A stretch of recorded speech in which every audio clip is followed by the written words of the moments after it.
That classic. That's such an Just old said that one. classic. That's such an old one. Such a goodie, man. That's so old. I just sent him a Rick roll. There you go. Yeah, old, bro. Okay. Get rickrolled, bitch. Rigsy, that is it now. may be. Go I ahead. was gonna say that video may be a classic. There's kids today that haven't seen it. There's kids that have been born that are like grown adults that weren't even around when it came out. Like that's just like it hurts me inside. Rigsy, that is now. I think I just broke my back hearing that. Yeah, Hold right. up, grown adults. Hold on a second. Okay, hold I need on. to Well, grown humans that are out driving and making life decisions. Like maybe not adults, but close enough. Okay, so Rigsy, that feature is in your sheet. It is not. There's no mechanics tied to it. They would be adults. Yeah. So Okay. 2008 was 18 years ago. Yeah. So what we can do is, not right this second. If you want to tinker with it, feel free. And you can. Tyrope also probably could give you some pointers, but if you want to enact some of those things, so like when you enable, like when you trigger it, it will do. You can add effects, and those effects will give you things. Like you can absolutely set that up. But otherwise, I can do it, just not right this second. So. No, yeah, it's fine. Cool. Okay. So what that'll work. crazy mess did Rigsy just You come can up install with? it. this was something we I tried talked on my about last computer. week, and it was. Are you good with that, Rigsy? Does that make sense? Oh yeah, no, this is gonna be fun. Yeah, it's one of those things that, like, as a DM, it's like, oh, this is a major hindrance to you, but he's like, it was his idea, so I'm like, you can have at it, bro. Okay, so getting started on time-ish, but sorry, that took me longer than I thought. But last we left off, Tyrope was gone last session. We are down a player. We are down Shadow this session, so Dax, which actually kind of works because Daxori's kind of wandering around the edge of the group anyways. But last we left off, you all had wandered down from the central market to the temples for multiple reasons. One being that you would like to meet up with Cassivus. You had found that he was going to be down here. You guys wanted to get some information from him about his knowledge as to this mysterious group you had been here, kind of getting rumblings of here in town, and potentially had some connection to the hunting down of Daxori called the Iron Brand. After a strange encounter with a mysterious individual in the market that's eluded your capture, you wandered down to the temples. Talina wandered into one of the mausoleums belonging to one of the deities over on the eastern side of the temples district, while the rest of you lingered and waited, and then subsequently afterwards met up with Cassivus, who was speaking to a companion of his, a friend of his. You guys wandered over to the north part of the district where you had left Tippy and her undead mount, who had been unable to enter the district due to some sort of radiant or holy damage that had kind of singed them. Upon having discussion with Cassivus and the rest of the group, Cassivus made a couple of comments that angered Daxori. She walked away from the group, being within eyesight but not within earshot. The rest of you consulted with him for a bit, talked about the Iron Brand, their relationship to him or lack thereof, their presence in the city, who they are as a group potentially, a couple things there, here and there. And then in the process of this conversation, Helrea was asking some pointed questions, and in that process, her ring started to glow, and an apparition, sort of like a D&D-esque hologram of swirling, semi-transparent purple and pinkish magic appeared and formed the shape of a moderately tall individual, older man with a long beard, unknown if it's an elf, half-elf, or a human, due to the fact that he has a lot of facial hair, very long beard, no color to this other than the pink and the purple, large, wide-brimmed pointed hat, and flowing robes with sort of a celestial sort of pattern formed along the cloth. He introduced himself as Quibblemarch, the patron, as he basically admitted, of Helrea and being some of the source of her power, and basically admitted and let you guys know he's trapped inside the ring, inside of his wizard's tower, and that he has been forming this connection with Helrea, but watching all of you sort of in the process. And he offered some insight and some potential information around the concept of these strange slad creatures that you had interacted with in Cassivus's den, as well as the nature and the history of chaos magic to his knowledge. Additionally, along the same time that this was happening, Kyria, or actually shortly before this, Kyria had a sort of vision where she was present and she was able to kind of move and look around, but she was not in the same space, and she was basically thrust into this sort of mental hallucination hallucination / vision state where she witnessed some sort of celestial event in reverse, having to do with this massive, just toweringly large stone shard, almost like an obelisk of sorts, that reformed. Basically, this thing being in reverse of all these little chunks and clusters and shards of various matter and various materials in this sort of astral space being thrust back together into this sort of large tower-like obelisk thing floating in the middle of what could perceivably be space or the astral sea or unknown void space. And then coming back to reality and realizing that she's now amongst everybody. Everybody kind of saw her kind of have a sort of out-of-body like face, but no one saw what she saw. With Quibble March returning back to the ring after a prolonged conversation with Hellrhea attempting to maintain the connection by burning a spell slot, some more questions were answered, and in fact, there was a young girl that walked out of an alley and watched this strange scenario happen, kind of cocked her head sideways, and then wandered off. It didn't seem any more bothered by this. So with that, we're picking back up here. Standing now, Quibble March has been... Caspis has already left. Quibble March is back inside the ring, and you all are standing here. Daxori is within eyeshot, walking around the cobble and hewn stone grounds of the Temples District, but is not within earshot, and has been kind of purposely maintaining a distance from Caspis specifically, but the group, even though Caspis has already left. Anything else you guys wish to do here in this district?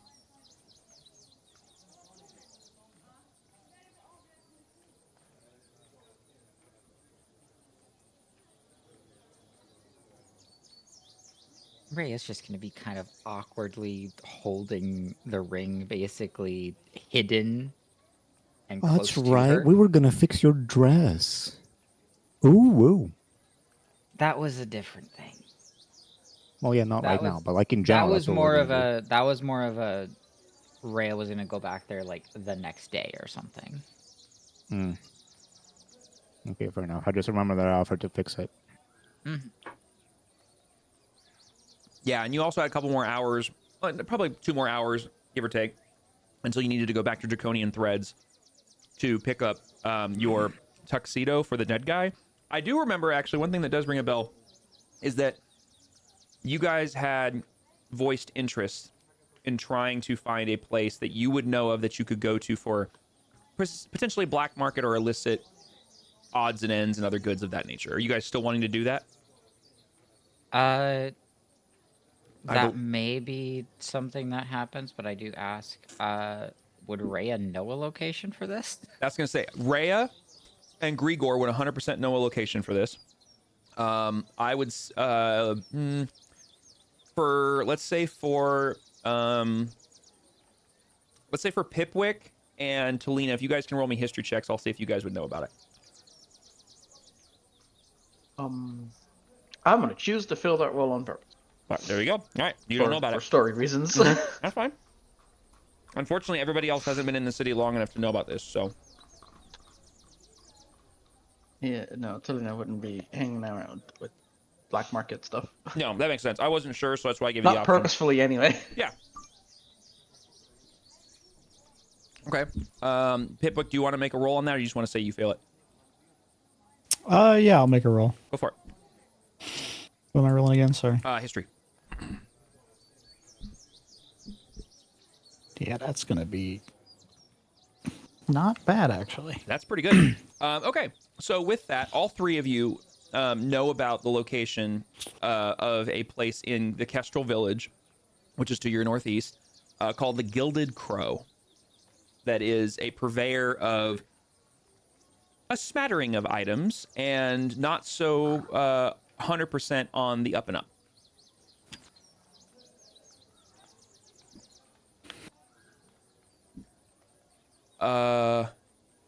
Yeah, I mean, my auto mod already got them. Are they still there? I'm not seeing them.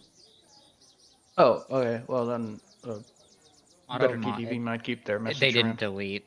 They on my end, Automod got them, but I don't know Okay. if you... I'm wondering if it's because I also have 7 TV or something. Oh yeah, if you've got one of those mods that keeps all messages, then they're still going to be there. But my Automod already got 2 accounts, so. Got it. Yep. But if we see more, please don't hesitate to holler at me. But But yeah, so if you guys are still wanting to do that, you would know of a place to your northeast that could potentially sell items that you're looking for. So would somebody have asked that? Well, I can't remember if it was Grigor or if it was you that asked me last session about a place that you could get like potentially illicit items. Somebody asked about it last session. Yeah, I'm looking to gear up. I have an idea. Okay. I have a lot of spending money, but it's back in my vault. I'd like to go peruse. I mean, you can absolutely go peruse. Yeah, it's up to you guys if you want to go still do that. Like I said, I don't remember who asked it, but I distinctly remember somebody asked last session about a place of that nature. So It's been at least 2 weeks since last session. It has been 2 weeks since last session. So we'll say this for the purposes of this. Suddenly, no, I'm kidding. Hellrhea, as you are clutching the ring, you remember to yourself that there are that you've got some money to spend and you got some time to kill. But you know that going back to the market is going to be a certain class of citizen, a certain class of shop. And not everyone is always going to want to be shopping for those sort of items. And you know that there is a little spot in the Kestral village called the Gilded Crow that you visited once or twice before and have a decent relationship with the proprietor of that establishment that might not be a bad place to go spend a little time and potentially a little coin before having to pick up your guys' order at Draconian Threads. It was Melon. Okay, I thought it was Melon. I can't remember. It's been so long. You're all good. And yeah. So with that bombshell out of the way, who wants to go spend some coin? Because I would rather maybe get some interesting items. Maybe even check a certain building for our new friends that might be roaming around. Yeah, I don't want to get stabbed. So something that could prevent me from getting stabbed sounds good. I mean, getting stabbed in that area might be an issue if you can't keep your hands to yourself. I'm not a thief. Crazy to assume that I am one. But yeah, no, I'm gonna behave today. I promised. So that's what I'm gonna do. I think it's hilarious that I'll behave today has turned into I'll behave for the next 3 to 4 to 5 sessions. Yeah, because time gets weird in D&D. Is it not? It is still today. It is. That's what I'm saying. It's just funny to me. Okay. That's a secret. We just have to do literally everything today. Yeah, do all the things in a 12-hour period.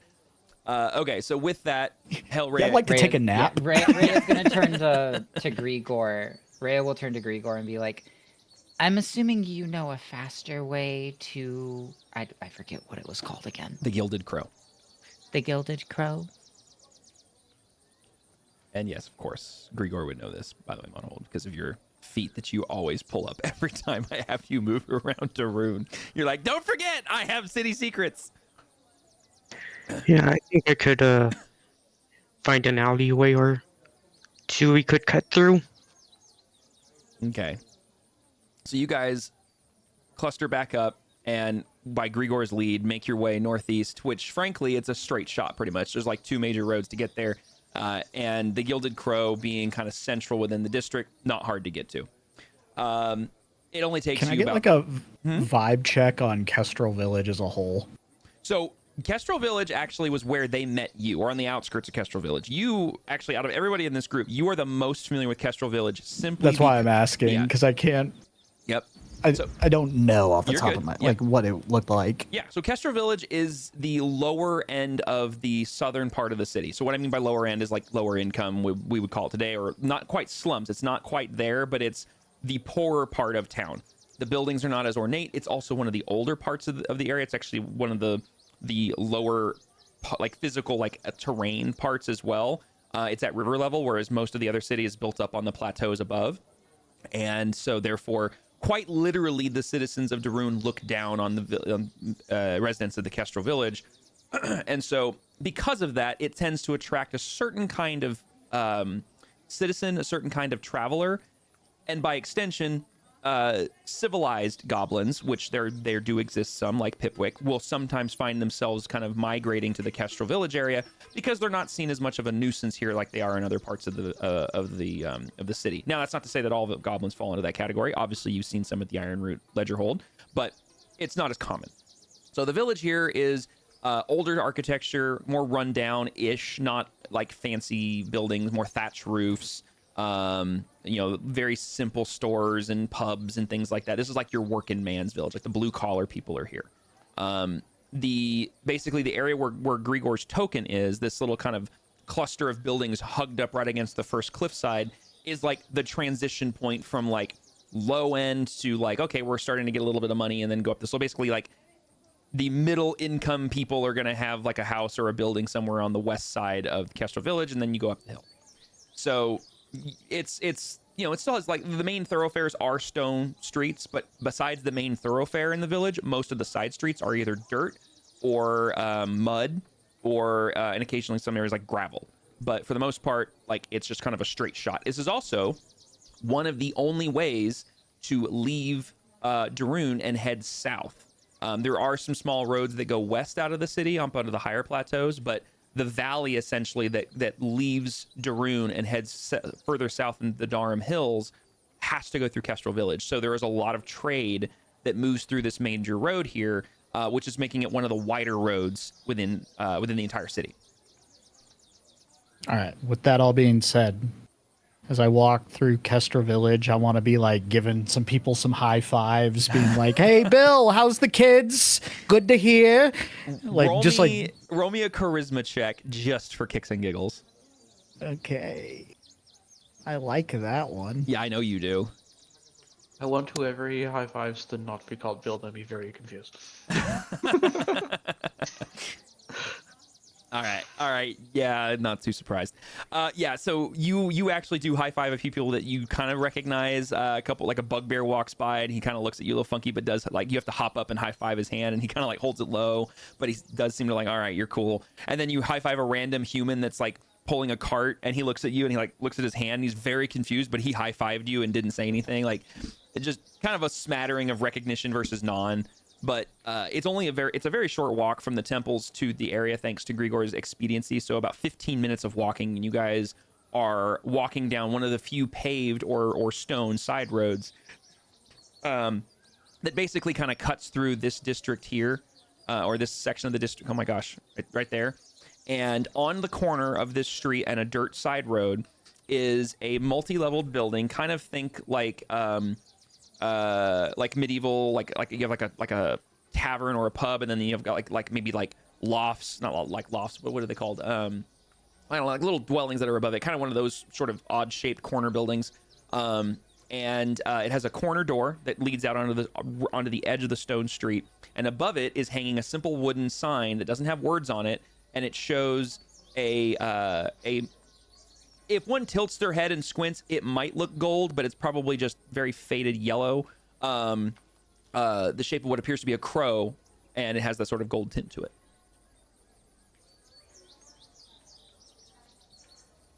As we've been walking, Mm-hmm. Rhea would have been keeping an eye out for any Iron Brand symbols. Okay. Due to us now going towards what is known to be kind of a hub of underground travel. Sure. Go ahead and roll me just a straight perception check that would just kind of exist for you walking along the whole way. I probably would have done the same, but the question first is, would Kyria know where it is they're actually going? Because I've been in the city for a couple of months, but I don't know how, and I've been doing like helping out. I don't know how much I've dealt into like illegal shit.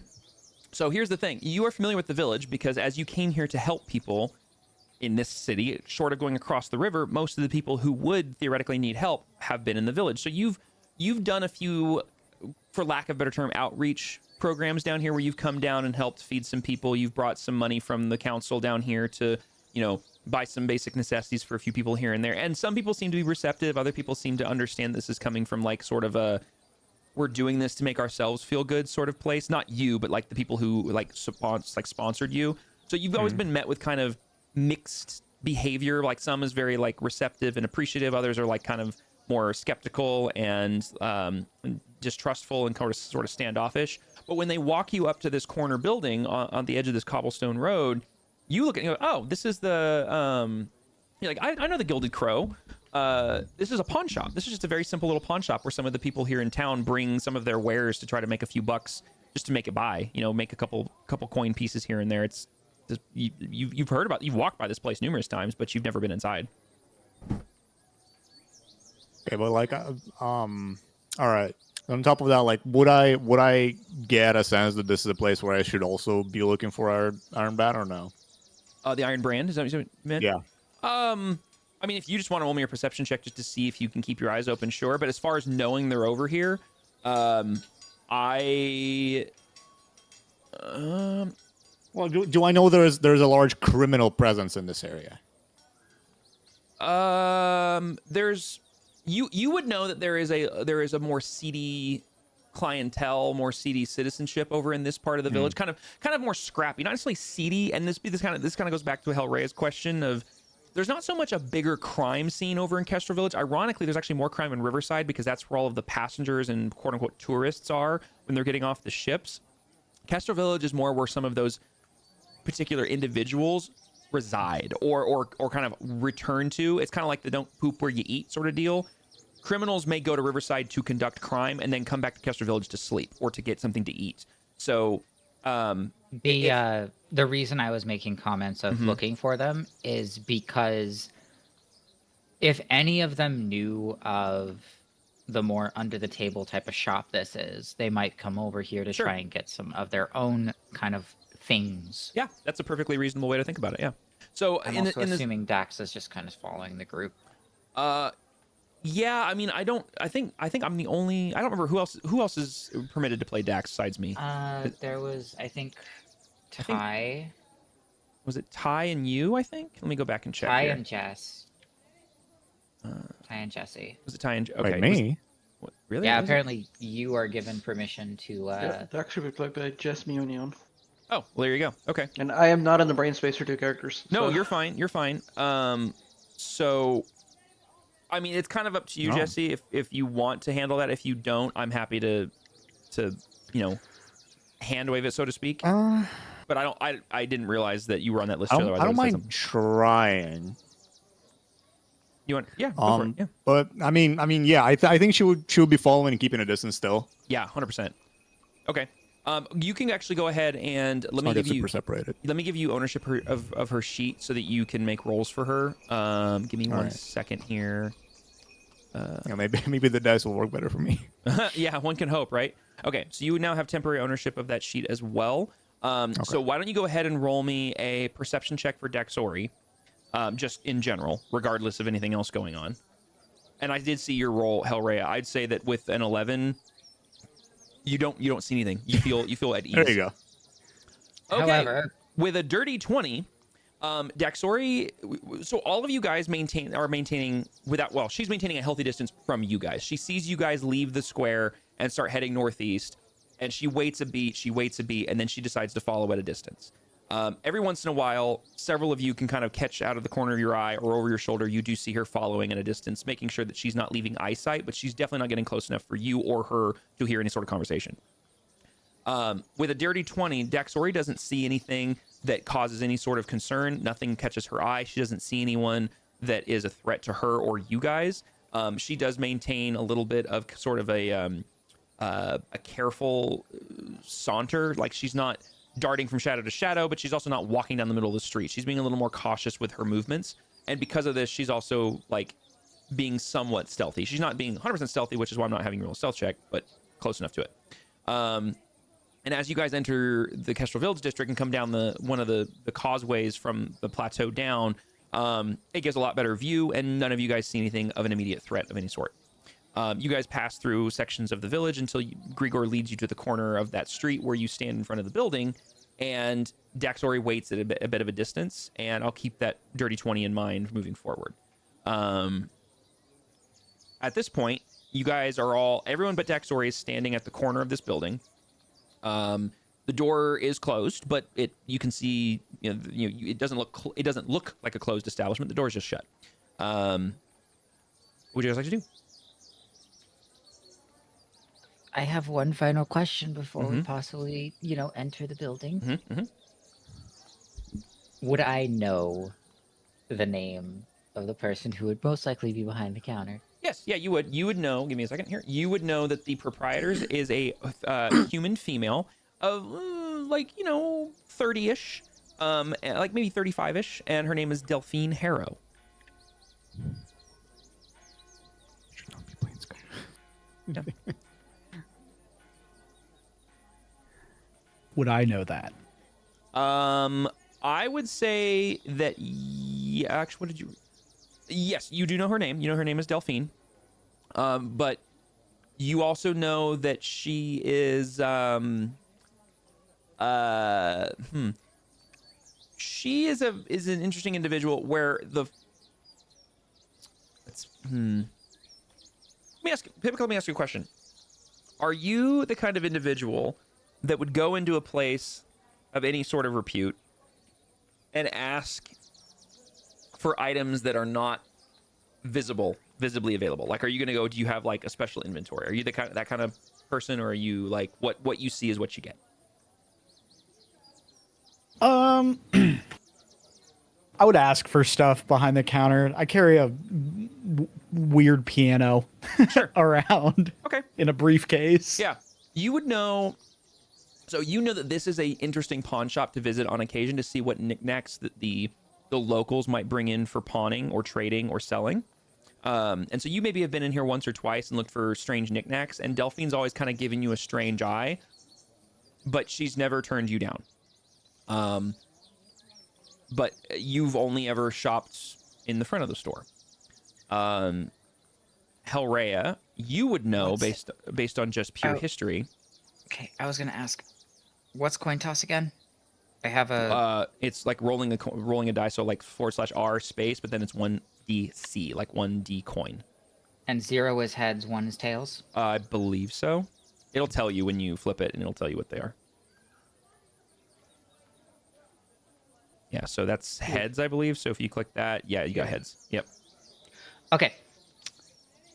Neon.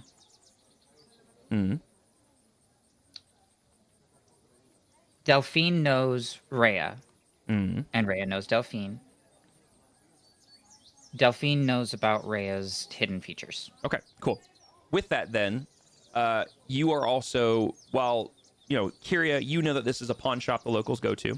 Pipwick, you know that you've been in here, and it's a decent pawn shop, but Delphine always seemed a little odd. Hellraya, you happen to know that this shop not only is a pawn shop, but Delphine has a back room that you've been invited to a couple times before, having kind of fostered a relationship with Delphine, like a sort of a mutual respect.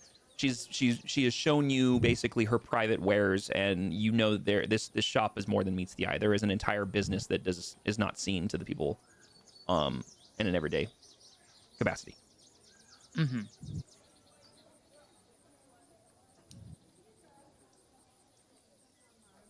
So on that note. No. Yep. All right. Word to the wise, probably best to keep your hands to yourself unless you think of purchasing whatever you're grabbing. Noted. I just nod and then walk in the store and just go, Delphi, baby, how you been? As you guys Been so long. Rhea's gonna go right behind him and just kind of like face palm and wave her hand. As you guys step into the establishment, the door swings open with Pipwick basically just strutting in, and you hear a tling, tling, tling as the door swings open. And Pipwick stepping in with his arms out wide saying, Delphi, you see, it's a very modest front room. It's not very large. There's no tables or chairs anywhere in the room. There are simple wooden shelves on either side of the room. The room is maybe 15 feet wide by 15 feet deep. It's not a very big room when you first walk in, and the back wall is straight wood paneling from side to side with sort of a large cutout window with simple iron bars. Like think like ghetto pawn shop, right? Like big plastic wall with bars, whatever, like people not stealing stuff, whatever. Kind of the same vibe. Super simple wooden wall with this opening with these iron bars spaced about 3 inches apart, 2 to 3 inches apart. And Delphi, as he has called her, is behind there, and you can see her through this large opening, and she seems to be moving some stuff from one shelf to another with her back to you. But as soon as Pipwick walks in and says that, she stops completely. Like, she just freezes up. And just, you watch her shoulders clench and tighten a bit as she turns around and starts facing you. Oh, no. What you want, Pipwick? I brought you customers. She glances around. Been such a long time. How have you been? She starts to open her mouth and she starts to kind of scan all of your guys' faces, and she sees some strange individuals and then sees El Rhea, and her eyebrow cocks up pretty aggressively, kind of like making eye contact with Rhea, and then back to Pipwick, and then back to Rhea, and then back. Rhea is going to respond just looking Delphi dead in the eye and just kind of glancing down to Pipwick as he's in front of her, and just kind of doing the whole like wave hand across neck kind of like not associated type deal. She looks very confused. Aha. Well, I know you, but I didn't know you know him. I'm confused. But welcome to the Gilded Crow. What? Recent developments. Aha. Well, the room be like that, isn't it? All right. Well, welcome to the Gilded Crow. You looking for another instrument, Pipwick, or what? Listen, me and my very best friends looking for an assortment of items. Me particularly not an instrument, but instead I need something to prevent myself from getting stabbed. And then I got a couple little special requests. Special request from the likes of you always give me pause, but all right. I want some metal hands with spikes on them. I'm sorry. What? Metal hands? I want metal hands with spikes on them. Before she even responds, she kind of has this very perplexed look on her face. She whips out a rather large dagger, like not like a little short dagger, like a big one, and just shoves it into the wooden counter in front of her. Well, if you want it to have metal hands, I got to cut off the old ones, isn't it? No, they can go over my hands. So we both know you're not a doctor. So you want Be gloves? real right now. You want gloves, eh? Yeah. All right. Metal ones with spikes on them. That's such an odd request. All right. Well, I mean, she kind of glances around and says, I hardly doubt anyone around here's pawning some metal gloves, but we can look. She glances around to the rest of you. And basically, as she kind of like steps closer to the counter and pulls the dagger out and sheathes it under her large coat, what you see in front of you is, like I said, a female woman. She's wearing very tailored clothes. Like, they're actually not like gross clothes. They're actually pretty decent. And you can see that it's a kind of a large, not quite a trench coat, just kind of sort of a larger coat that goes a little bit past her butt. And it seems to have all different kinds of pockets on her. I meant human female, not female woman. Sorry. And she has sort of dirty blonde hair that's pulled into a very tight, severe bun behind her head. And yeah, it's so true, Rigsy. And she has, excuse me. And she has a very kind of sharp, angular features to her face with very bright, piercing green eyes. And she does seem to have a scar above her left eyebrow. She kind of puts her hands on her hips, says, all right, well, metal gloves for the little one, we can check. What about rest of you? Got anything to pawn or sell? Or are you just wanting to see what we've got for sale? I might have some items I can bring back later. That is, if you're still in the jewel market. She raises an eyebrow. Gemstones. I'm typically still in that market. Anything that sells, of course. It's got value, you know, I'll usually buy it. I do have another question that I have no idea how that comes out, but what is that? that is thieves' cant. Okay. So I'm trying to remember thieves' cant. I I don't. saw a really cool way to interpret it as just a lot of fancy word around in common, but like I've heard multiple. So I've It heard. takes like 5 times longer to say what you're trying to say. So like a Yes. sentence would take 5 times longer than just saying it Yeah, normally. I've heard 3 different ways. I've heard that where it's basically like you're using a bunch of fluff words to kind of code a message in real time. I've heard where it's a series of sounds, and then I've heard where it's almost like ASL, where it's actually hand signals and gestures. It hasn't. I come always up, think of it like how would you prefer a to mafia run... movie, and they're trying to explain killing somebody. I think. How would you prefer it Yeah. to work I as we think- perform the actions? Yes, I think the way that I would like to rule, because this has only come up I think one other time, and I don't remember what we ruled. I think the way that I'm going to rule it for my world is thieves' cant traditionally is a series of like hand signals and gestures to like you know, like if you wanted to say like the kind of the joke from like Big Bang Theory, the 2 of hearts, where you take 2 and scratch it over your heart sort of deal, like things like that. So like during the course of what you saying, like, oh, you know, just checking in on business, whatever, like you would move your hands in a certain way, and those symbols she would interpret to understand. No, not Naruto. No, not that degree. Okay. More My like Lord, that freaking gift. more like Anakin Obi-Wan figuring out what plan to do in episode 3. Kind of not as cheesy, but 100%. That's the vibe. Got it. Yeah. All right. Yep. That being said, while Rhea is talking, she's basically doing that motion, meaning Yep. what the thieves can't performs. She sees it and she kind of very briefly, like visually acknowledges you, and then you see her eyes kind of dart really quick to just the rest of the group, and then back to you, and you quickly perceive this as, are they cool? Is the best way I can describe it. Like before she says or does anything, she wants to make sure that she's in safe company. And it's just like a flitting glance, basically. Good. You guys finding all the hand signal gifts from like every piece of everything. I thought you say you guys, and it's literally just me. It's you and Riggs. See, there it is. No, There sure. it is. They're funny. They're hilarious, yeah. And now thieves can't take on a whole new meaning. Oh yeah. Yeah. I gotta think of like how to respond. Thieves with Can't the is a Thieves Can't. it's an extensive interpretive dance. It's interpretive dance, yeah. All of a sudden, Rhea starts enacting the scene from Madagascar where Alex the lion is like just hopping and jumping around. Oh my gosh, that might be my favorite one. Like, it looks super serious, and it's just these ridiculous hand puppets. I gotta remember all of the group right now. Oh my gosh. So basically, the entire group is everybody but Dax. So it's Grigor, it's Rhea, it's Pipwick, Scorch is tagging along, obviously. Grigor. Is Dax staying outside? Yes, or has Daxori. she kind of rolled? Okay. Daxori is currently outside the building. She's positioned herself to where she can see in the front door, but she is not within earshot. She's not entering the building, and she's basically just kind of posted up.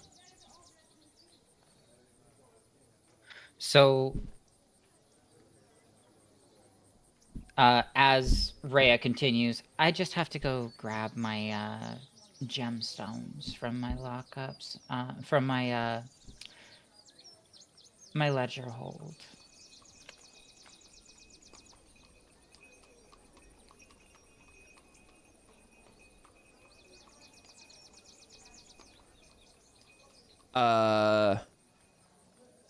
She kind of glances between you and Kyria for a moment, and then glances back, kind of just doesn't even do anything else, just leaves it at that.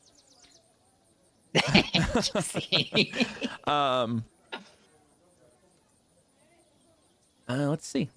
on. Let's do this.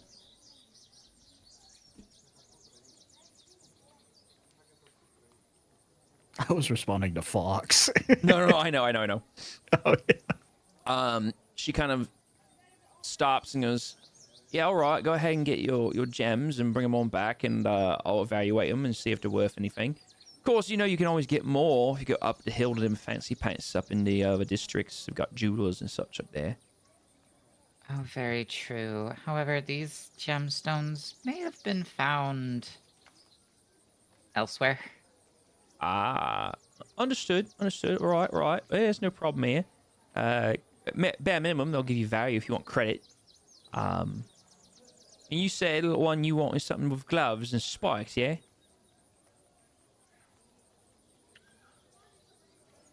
Oi, short one with the purple hat. You say you want some with gloves with spikes, yeah?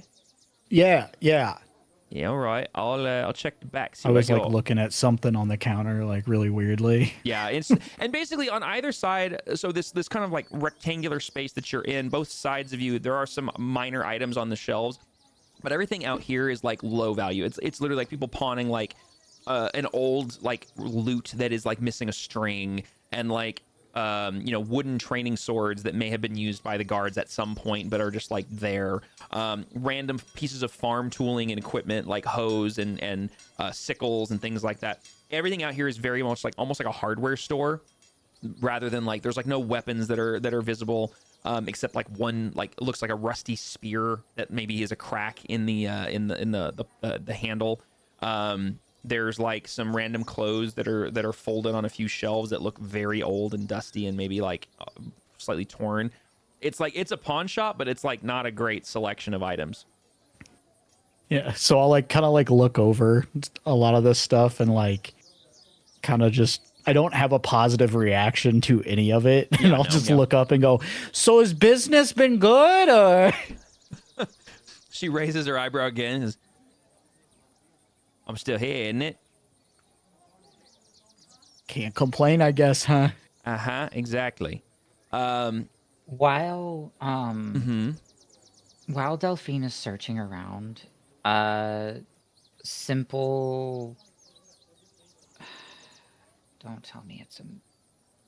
Hang on. While you're doing that, spell. Yeah, while you're doing that, Grigor. Yeah, nothing catches your eye in this front room. Grigor, roll me a history check actually real quick. And then Talina, same thing. Nothing, there's no jewelry that's in sight. Nothing of note. It's kind of odd that this is the place, basically everyone in the room is like, this is the place we came and this is like the selection. Like, okay. But Grigor, as you're like glancing, I was like, why is there nothing good here? And you're like, wait a minute. And you remember you heard rumors that the Gilded Crow is more than meets the eye. There's more to this proprietor to the wares that are here than what's in the front room. And I will say, when Helrea was using Thieves' Cant to speak with Delphine, you saw that and recognized what she was saying.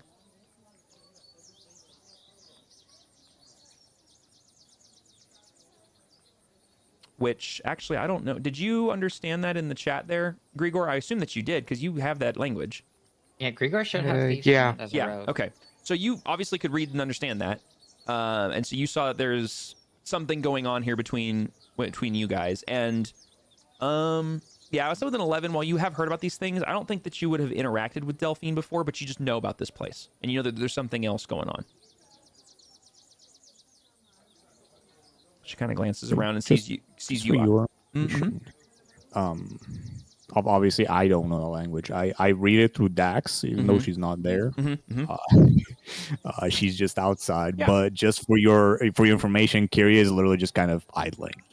No, she's not like inspecting, suspecting. She's just kind of idling and looks just a little duding.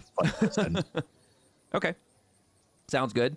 What is Tippy and her undead companion doing? Which, by the way, I'm so far expecting that they're kind of near the back of this little herd, and that Delphine hasn't really like quite clocked it yet, unless Tippy's wanting to do something specific here.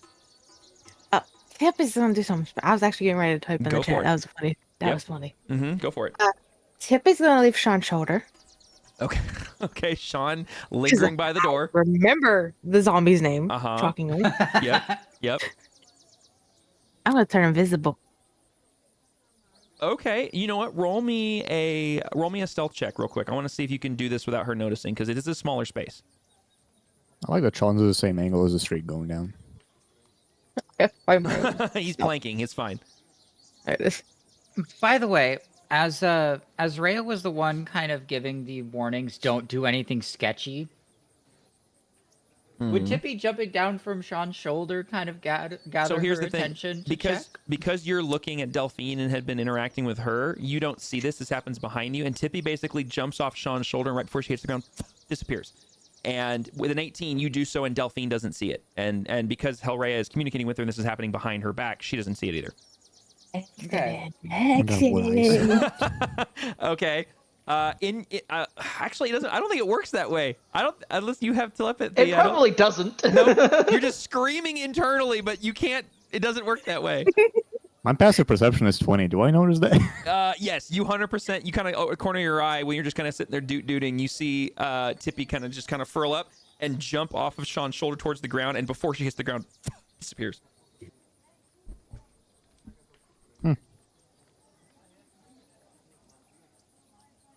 I love that Talina's just mentally screaming internally, but it's just an echo chamber with no reception being received. It's great. That's why I Raya didn't even has bother given- rolling if I could even see her. No, I was you like, could yeah, you just this is do not it. gonna work, Yeah, but it's it's fine. You just do it, but nothing happens. It's great. Rhea has given all the warnings to her companions to be on their best behavior in the underworld freaking black market shop. All she's And doing one is goes invisible. she just turned invisible, and it's not anything wrong. But with that, what does Tippy do that she's invisible? Time to do the best thing I do. Which is I'm gonna go steal something. Oh my gosh. Okay. I don't know what yet. Okay. Are I you haven't seen anything. I was gonna say just from one of the. I mean, so far it's like really mundane, innocuous items. Like it's Yeah, they're all boring. I don't want none of that. okay. And So today is the day Rhea learns that Tippy is a sneak. Tippy should have been is a the thief. chaos gremlin that we've all been waiting for. Okay. While you're concerned about Kyria, you I'm have worried about Kyria blabbing to the authorities. Meanwhile, Tippy. It's like, I'm going to steal things. Okay, so Tippy, you turn invisible. You are now invisible on the floor of this basically about 15-ish room. Simple wooden shelves on either of the left and right walls with the items I described. Nothing that catches your value. Nothing of any sort of, nothing catches your eye. Nothing that seems to be of any intrinsic value or even monetary value. Nothing that seems to be even in really that great of condition. And it doesn't really catch your eye. Your only real options standing in the room are to stay invisible, to stay on the floor. You can go back out the door you came through. You can attempt to go basically up into the window that Delphine is behind and try to squeeze through the bars and go into the room behind it. That's basically it. There's nothing really else. There's not even a door that leads to Delphine's space. It's just that room, the window, and the door behind you. What do you want to do? Wait, there's like you said. There's no door to get to her. Not in this room.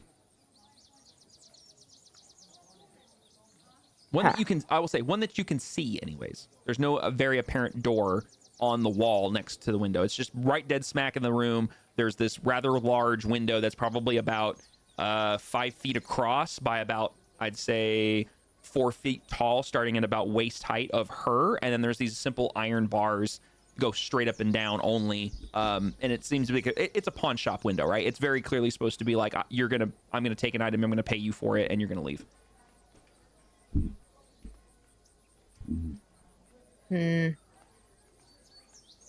I could try to do the scroll thing and squeeze through the bars. Yeah, you're the only person in the room that could get between these bars if you squeezed. Everybody else is obviously it's way too big for that. I don't know. She is 145 pounds. God, I forget That's she's a still chonky so funny. squirrel. So funny. Just a dense, really dense squirrel. Listen, we fixed that, okay? We did. It's just still funny. She's only 35 pounds now. You know what? For the chaos, I gotta try it. Okay. I'm always here for chaos. I don't So, get the okay. chaos in the other one. So you turn invisible, take a quick glance, realize I don't really have a lot of options. The only real option is either grab one of these mundane innocuous items and hope no one sees for basically whatever that might benefit you, or to get through these bars. You move towards the counter. I want you to. So here's first things first, because you're doing this invisible, yes, but you're also doing this around a bunch of people in a rather small space and 145 pounds. No, I'm kidding. But you're basically gonna have to jump up onto a waist height counter that does have a lip. Like, it's not like you have. It's like there's like a counter space on the guests on the customer side where they can set items down. It's probably about a foot deep. So you have to land on that, and then you need to squeeze through the bars, and you got to get around Delphine. So first roll, you need to make me an athletics check for the jump and land on the counter. Actually, you know what? I'm not gonna make you do that part. That's not cool. What I am gonna make you do is a stealth check as you make the jump. This is not a very difficult jump for you, but you do need to do it quietly. So I want you to roll me a stealth check with advantage because you are invisible to see if you can land on the little counter space there without her noticing. Yeah, 17 will do it. Yeah, you land successfully on the yeah, you land successfully on the counter space, and it just makes us off a little. But the conversation and everything going on in the room, she doesn't hear it. So now you're standing on this counter space here, and you want to move through these bars. Let's do this. I want the stealth is good. That keeps the stealth there. I want to see if you can squeeze through the bars. I want you to roll me an acrobatics check as you try to squeeze through these bars.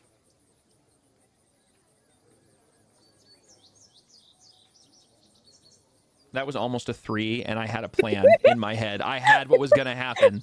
Listen, the dice like me tonight, apparently. Yeah, the dice are telling a story tonight. You are successful. I have not been seeing any of the rolls. She's rolling them privately. I am. Oh, because I somehow clicked to only neon. So for clarity, weird. She rolled a 17 on her stealth check and a 17 on her acrobatics check, which works out. And so yes, on the 17 acrobatics check, you are able to squeeze between the bars and get around with the 17 stealth around her, and she doesn't hear or see you. And as you come around through the bars and onto her side, it's a very narrow space. It's the same width. It's about 15 feet across from the same wall. So you can basically tell this room was larger at one point, and she or somebody else built this new wall to create this new room between the actual back wall of the front room, and now it is this new wall, so that she has like a private little space to conduct business without risk of people like rushing her or stealing her stuff. In this space, you can see that she has a small metal box, like iron box, on a lower shelf where it looks like a money box. Potentially, she has coin in there. It's right underneath the counter you were just standing on. You see that there are some ledgers, some books on a couple like leather tomes or potentially, like I said, ledgers that are on the shelf next to it. You see that she has a crossbow cocked and loaded, hung on a rack right beneath her that you can see is very easily able to be grabbed with one hand, pull up, and like it's ready to go. You also see that she has a short sword mounted horizontally along the edge of the counter that she can grab as well. Like, you can see this woman is ready for a fight, even though she's hoping she never has to use it, hence that. But you also see that there's a door on this side that does lead into the other room, but you couldn't see from the other side. For whatever reason, you clearly see there's a door handle. It's basically to her left, which would be everybody's right in the room, that you couldn't see from the other side, but very clearly you can see a door handle and everything. There's also another door that leads like further back from the room. So like the room that she's in, there's a door like behind her into her what would be her left, that would lead into somewhere else behind this room.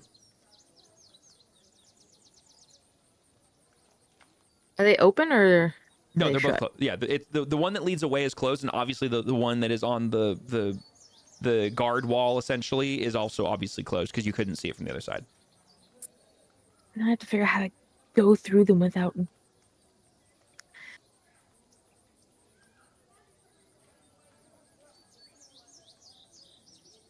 If I cast Mage Hand, is that seeable? The hand, yes. Casting a spell breaks invisibility. And I was going to say, and then casting a spell does break your invisibility because you don't have greater invisibility. It's just invisibility. Well, I don't want to cast Mage Hand anyway. If it would be pointless to stay invisible when they see it. Yeah, I mean, regardless of your invisibility status, yes, Mage Hand basically summons a spectral hand that is still visible. And it's not invisible, but then additionally, like I said, and like Jesse said, it will break your invisibility to cast any spell. Yeah, I don't want to do There that. it is. Yeah, I wanted to confirm you did not have greater invisibility, which yes, you do not. You are not able to cast spells and stay invisible.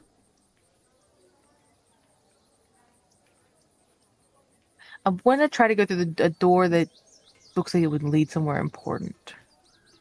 Okay, well, I mean, you can very quickly deduce that of the 2 doors, the only one that's not gonna, like, there's one that leads back to your friends on the other side of the wall, potentially. And then there's, I mean, obviously that's logic would dictate that's where it goes. And then the other door goes away from that into somewhere else that you can't see. Presumably a back room, but maybe goes outside, you're not sure. I want to go through that one. Okay. Or try to. Okay. So Am I going to be stuck by a door? you, with the 17 stealth, are able to get through next to her to where the door is. Obviously, the handle is actually when you're a larger squirrel. When you stand on your hind legs, you can reach the handle. You know that if you open it, it's going to make noise. Do you want to just do it, or do you want to try to do something like? What is your tactic here? What are you trying to do?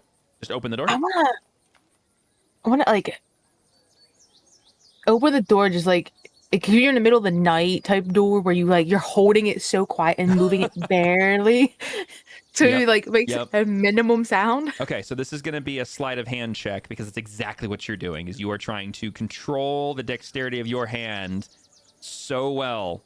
Go ahead and roll me that. While this is happening, Kira, you watched Tippy vanish and has not returned. Talina, Nat 20. jeez, Talina, you watched as this happened, and she's not returned. Hellrhea, have you figured out what your response is to Delphine? I forget where that was at, truth be told. Okay, so What was basically, the- you were saying you were going to get some gems and that they could have some potential value here. But my first question still stood Mhm. of, you know, the first thieves can't question is still standing and has not been answered.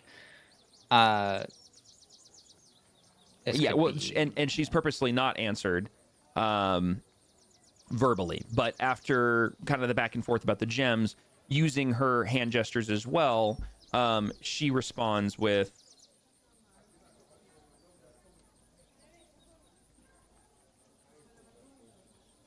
let me make sure I change the language on this because that would be awkward. Oh, wait, that doesn't work. I can't do that when I have a character sheet selected.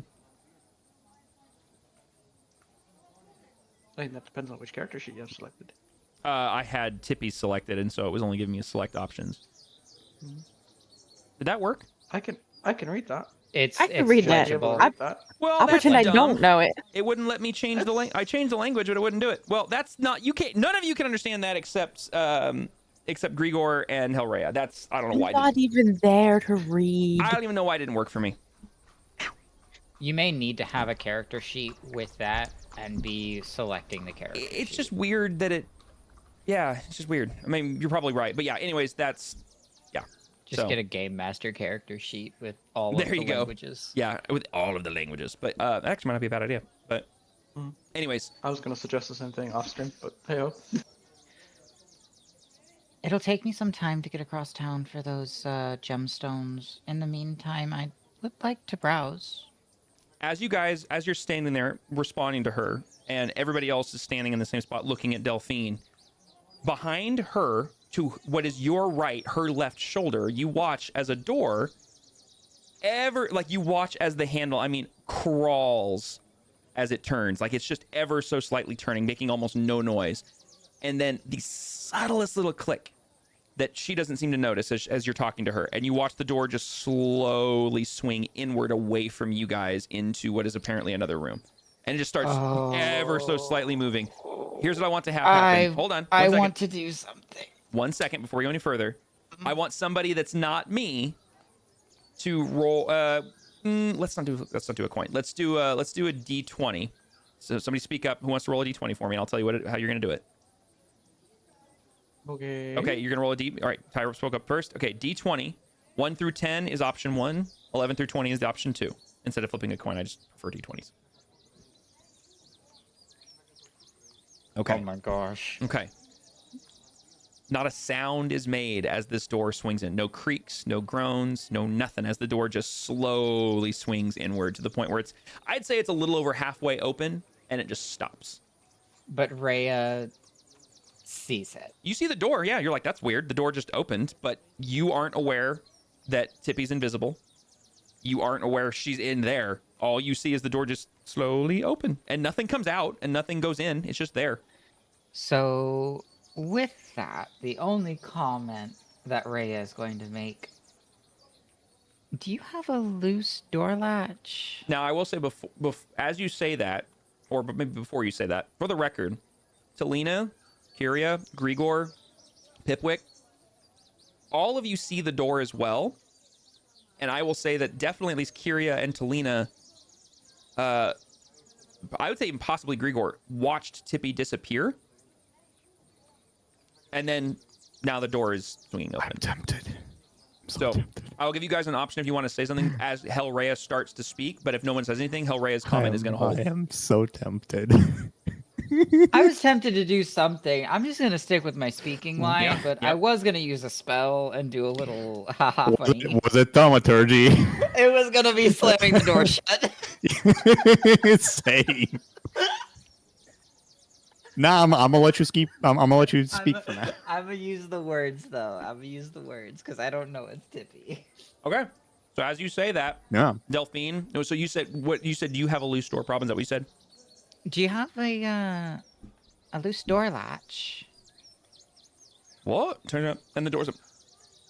No, how'd that happen? That's strange. Huh. All right. She walks over, pulls the door shut, latches again. That was weird, but all right. Does that latch look like it only opens from one side? You have no way of knowing. Or okay. Yeah. Well, I mean, is it like one of those sliding latches that you physically cannot access? Oh no, from no, the no! It's other like a side, door handle. basically? Yeah, it's a door handle. It's like a door handle. Okay. Yeah. It would imply there's another side of the door. As Dude, the that door would have been so funny though. as the Just opens one way. as the door closes, Tippy, you are now in a pitch black room. You can't see anything. Do you have dark vision though, don't you? She has dark vision. Yep. as Okay. far as I'm So with aware. dark vision, grayscale, you're standing in a large. Well, actually, no, you're not in a large room. You're in a small room, about the same size as the room you were just in. You basically are at on a tiny little landing, and it steps down about 5 steps, and then it's a cobblestone floor. It's probably it's wider than the room you were just in. It goes basically to your right a little bit, so it's maybe about 20 to 25 feet wide. It's maybe about 15 feet deep still. But then what you can see is that there's a large set of double doors in the middle of this room, like in front of you. And one of them's partially open and it leads into another space. But the room that you're in basically has like it's dark. There's no light in here. It's a little dusty. You see that over to the far left on the far wall, there's some large crates that are stacked up. There's a couple barrels stacked up. It looks like this seems to be a temporary storeroom between spaces, essentially. I'm gonna go find some stuff. Okay, so you go down the steps and you just investigate the room. What do you do? Or do you go to the doors? Where are you going? I'm gonna do the room first. Okay, roll me an investigation check. I'm good at that. Okay.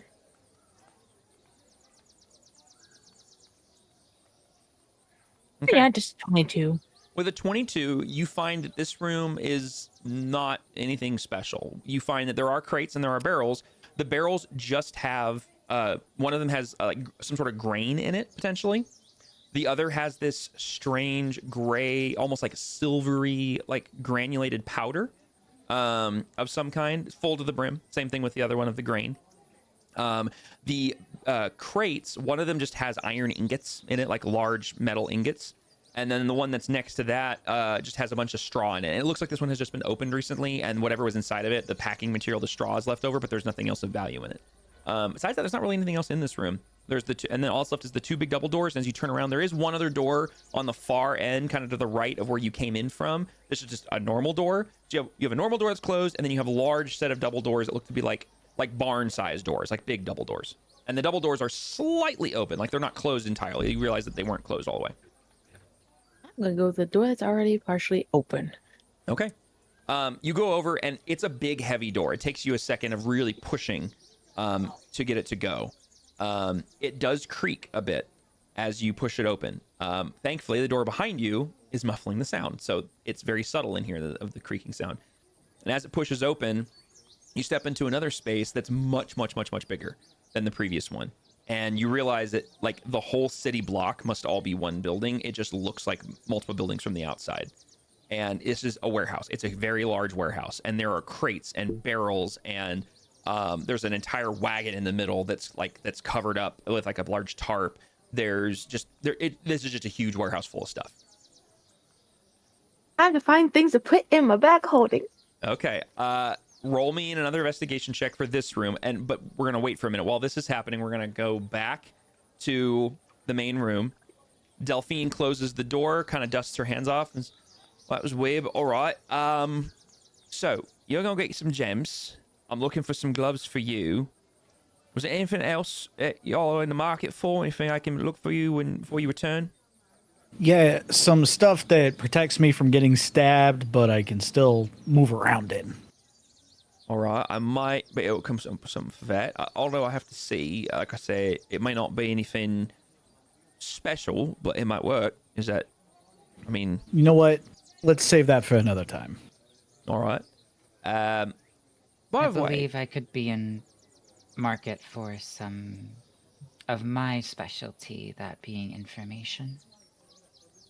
All right. Keep that in mind. I'll let you know. She kind of gives you a wink. But she stops and she kind of looks past you and says, who's the bloke staring at the window? And she points at him, and you guys all look and turn, and it's Sean just standing there staring out the window. And this is where Rhea goes, where's Tippy? What's a Tippy?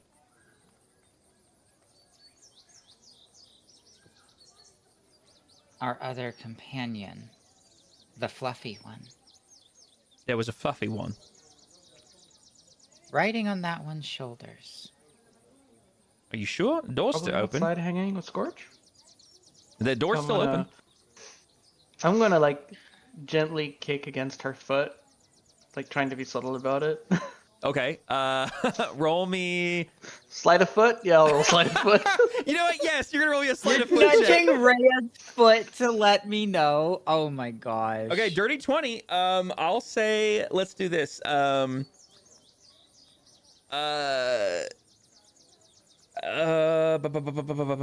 don't want to do this. I'm trying to decide if I want this to be a contested roll or not. Nah, I mean, I'll basically say that with your passive perception / passive, like just you as a person, that with a dirty 20, you feel her kicking your foot. And you kind of glance at her like, what are you doing? And then you make eye contact, and all of a sudden, click, you realize, oh, she knows something. Something you want to share? This is in a low whisper. Sure, yeah, that's fine. If you want me to stealth it, I will No, stealth you it. guys are because there is a forced distance between you because of the wall. I'll allow it. Just the very faintest of head shakes. Did I notice the foot? Do you notice the foot? No. Yeah, your passive perception's high enough. I can't Okay. remember. Has Rhea seen Tippy go invisible? Oh yeah, Okay. 100%. Yeah. I'm still behaving, but this is a character trait. I'm gonna go. You guys lost the damn squirrel. I wasn't the one paying attention to her. I'm just gonna like walk up to Sean, be like, "You lost the squirrel." He does nothing. Yeah. He just stands there. Yeah, sure. Yell at the drone. What you mean, drone? She means nothing. All right, you're a lot of weird. All right, well, As Rhea is facing away from Delphine, mm-hmm. and I know this is going through a wall, Uh-huh. message spell to Tippy. That's fine. Message is just by distance. It doesn't matter if it's a wall or not. There is actually Yes, there is. Wait, is there? Hold on, is there? message. You can cast You have this to through point solid at objects somebody. if you're familiar with the target, Oh yeah. and know it is beyond the barrier. Magical. Oh, toward a creature. Yeah. Yeah, 1 you can. foot of stone, metal, or wood will block the spell, There's not that much wood, so you're okay. or a thin sheet of lead. Is there any lead in that wall? Yeah, any None that lead. you're aware of. Any lead at all. Okay. Good. Well, we're gonna do a message. Okay. Slash, And I'd say timing wise on this, basically, as this is panning out, because she was investigating the other room, right as you're casting this message is when she's headed to the double doors that I'd mentioned before. So that's why this would work. Any further, and she's going to be on a second layer of wall here. So.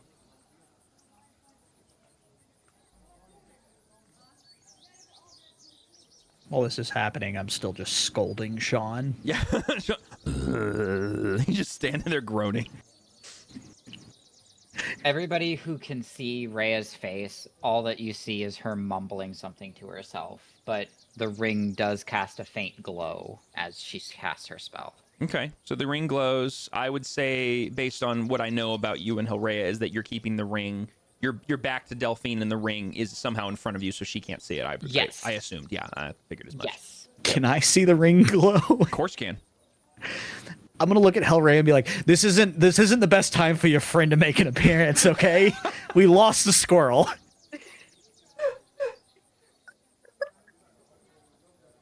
What? That's not what I was doing. Oh, okay, sorry. Did you send the message directly to her? Or you I still- just whispered it. I didn't include you. I apologize. Yeah. It's /W space the player you are responding to. You can also do player, comma, Space. and then, or wait, is it space and then the name, or is it comma? Okay. No. So if you put a /W, space, it's the message. Yes. After, if you space, everything after that's the message. That's what if you I want thought, to yeah. add a second, and if you want to add a second person, it's It's just comma. I think it's just /W space player, comma, player, what Ty just did. Yeah. Yep. what Ty just did. Yeah. While you're typing that, I'm gonna run to the restroom real quick. Okay. Wait, is it the name of the character or Player. The player. Later. I did send it to Tippy. I will just for the class because it's fine. I don't care. We all respect meta. Tippy, where are you? And what are you planning? Okay, that makes life so much easier, by the way. Because she's just gonna say it to everybody. She don't have to do the message part. Stuff and things. I'm in a place. I don't really know where right now. But it's really cool.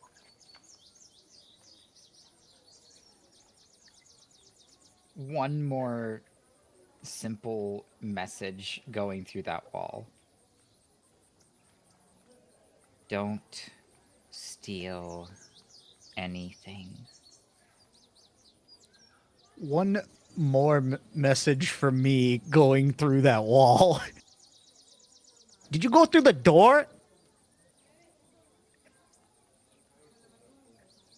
Wait, do you have message? Yeah. I love having walkie-talkie message. I love having walkie-talkie message. Yeah, no, I have it too. Okay. It's such a good cantrip. What door are we talking about? There was a bunch of them. This is such a pain in the ass because we have to... Another one. The one that all of us saw you open. Oh yeah, I did. I went through that one. All right. I shrug and then mumble under my breath. Don't worry, I got it back.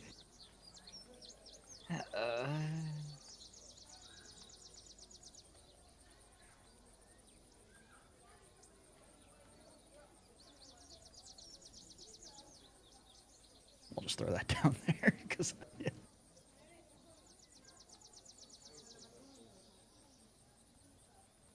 Both of your guys' message is two different pictures.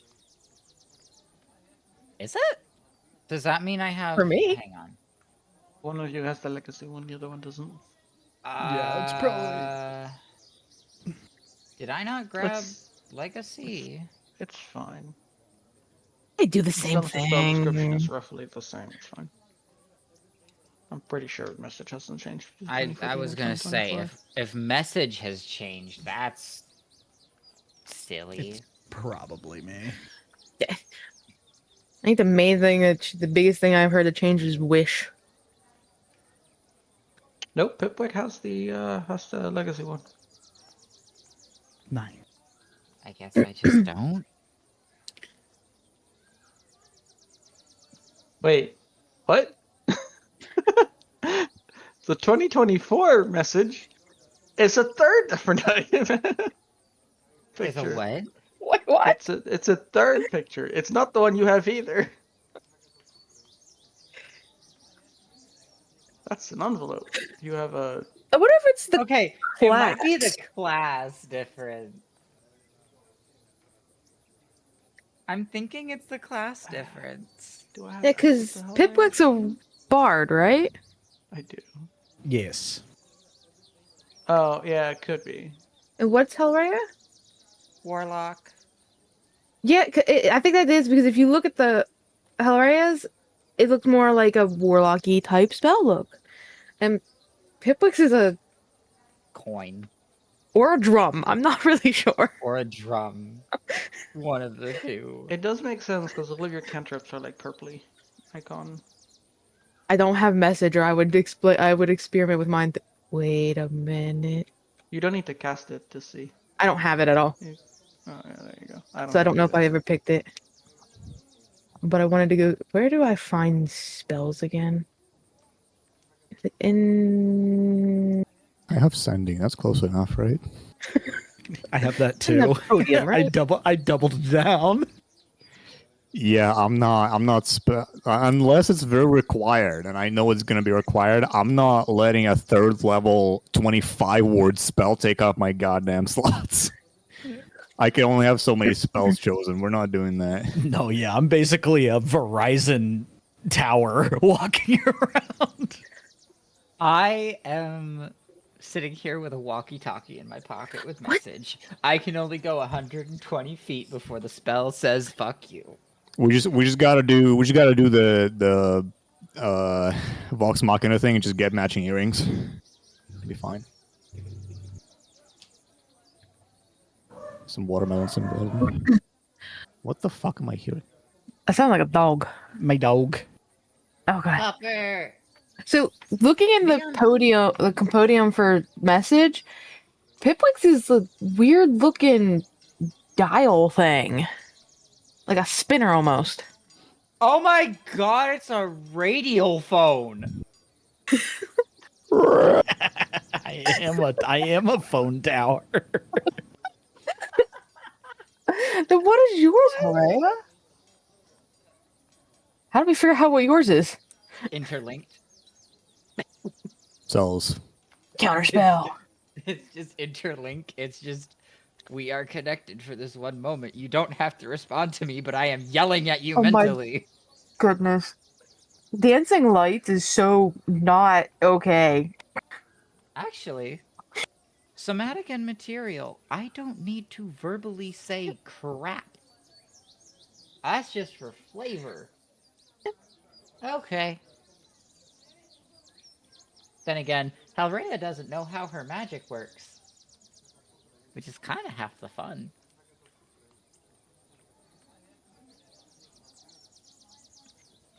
If you want a good laugh, I look just up dancing do lights things. in the That's compodium. literally Rhea. She has magic rings. She doesn't know what to do. She doesn't know how she do. She I'm a just dog do. chasing cars. Literally why Eldritch Blast is the way that it is. It goes through things and then will eventually stop at something. Maybe. Well, her Eldritch Blast flavor text.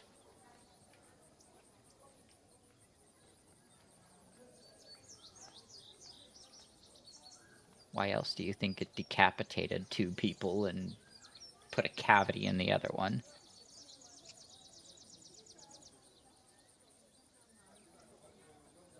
Hi, chat. Neon is still away. How's everybody doing? He got lost in the toilet.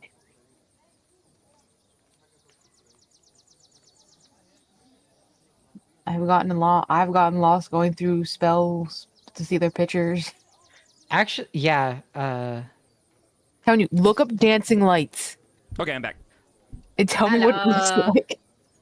Okay, so We were just arguing about how everybody either has a walkie-talkie or a radial phone. yeah, you want to Or know a why? message spell. You want to know why? Because the DM's lazy. He hasn't given us an actual radio. Close enough. While you were gone, basically everybody that had message used message to talk to Tiffy. Oh, really? So, Okay. Halrea's so message was fill the DM in. So, Halrea's message was simple. Tippy, where are you? What are you planning? Okay. Tippy responded with, I am in a place. And I am whatever. in a place. And Rhea gave one last message to her saying, do not steal anything. Was the last thing she said. Okay. Then and I see. Pipwick started to message. I was gonna say I see Pipwick's message. So what did Pipwick say? I said, were you the one that went through the door we could all see? Okay. And did Tiffy respond to that? She goes, I went through a few doors, and then I went, this is a pain in the ass. I can't keep doing this to reply to you. Amazing. So Tippy, as you are pushing your way through the double doors into the big warehouse, you get all these messages in your head. You respond. You start your investigation of this space. What is everybody else doing? Because obviously in the main room, you have Sean just standing in the window being scolded by a goblin for letting the squirrel disappear. You have Delphine watching and looking kind of confused and concerned as to the fact of just not assuming that this creature you've described hasn't just wandered out the front door. What is everybody doing? Actually, Rhea sees this as a slight opportunity. Rhea will ask Kyria, will you check outside, see if she wandered off? And gave kind of like a little wink wink since Delphine can't look at her right now. Correct. Yeah, you have your back to her. Yeah.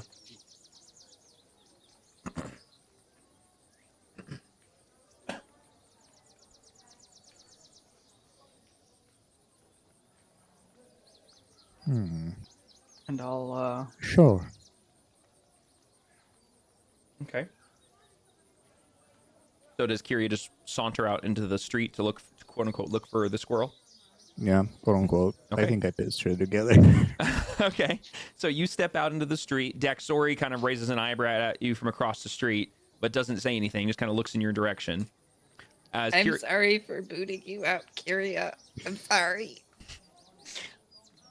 Kyria steps out. go back at any time. The door, unless you guys say otherwise, the door remains open. The door leading outside, I mean. Rhea will then turn and go back up towards Delphine's counter, and problem friend is gone. Anything we can talk about a little more openly? Damn. just the one word oof. Delphine kind of leans in a little bit and kind of places her hands on her side of the counter and kind of leans her head towards you a little bit.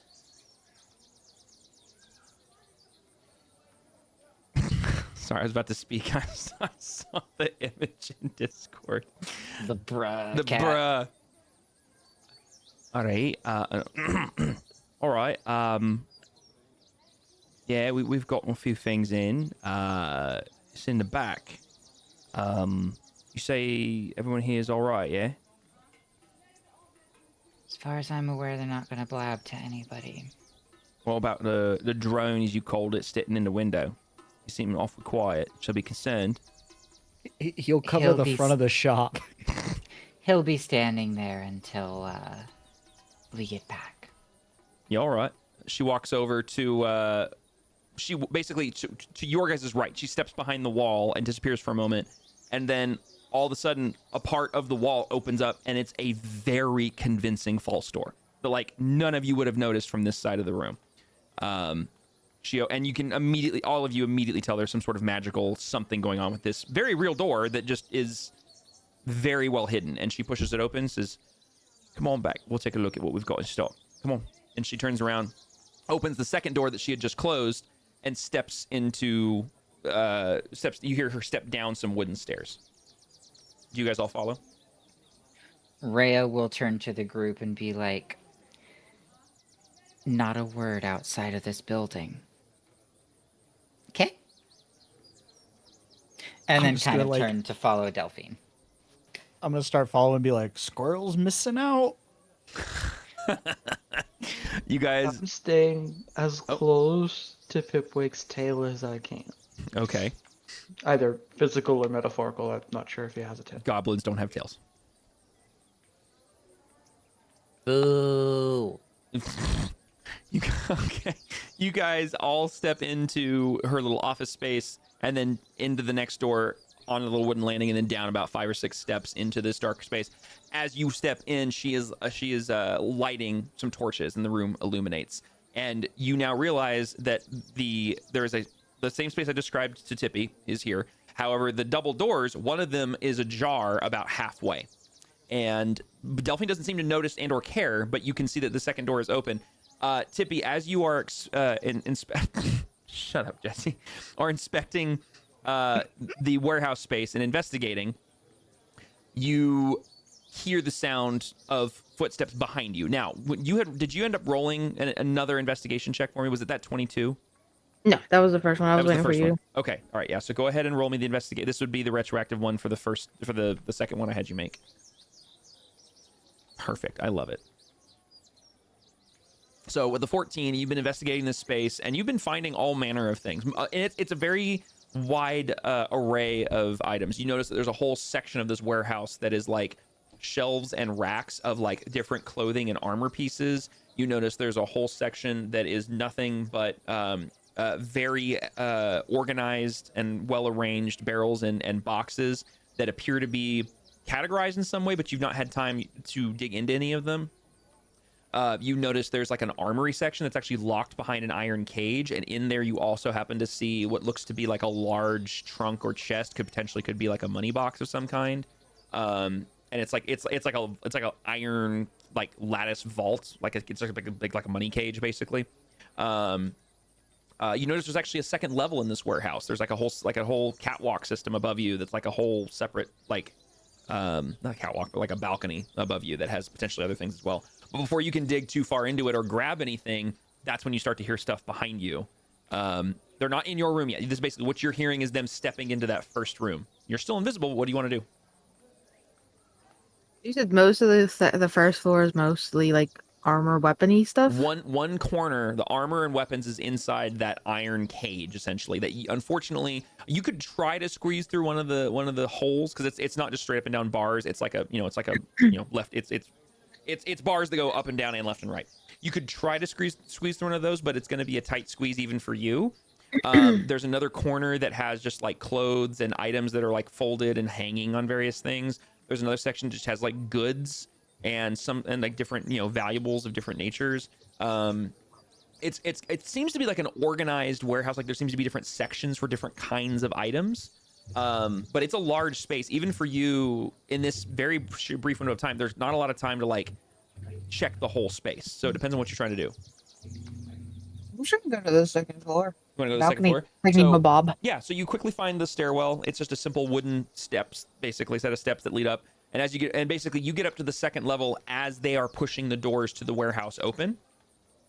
As you get on the second level, you notice that there's more shelves and racks up here of just all sorts of various items and goods, ranging from literally fabric to like ingots of various metals. You notice that there are like construction items up here. There's tools.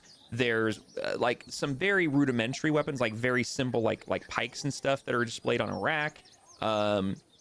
You notice that there is there seems to be an area up on the second level that has all manner of jars and vials of potions and liquids and just various, like in this basically grayscale monochromatic vision that you currently got no way of telling what's what, but there's all sorts of things up there as well. And as you're kind of like getting the lay of the land on this second level, this two sets of doors swing open.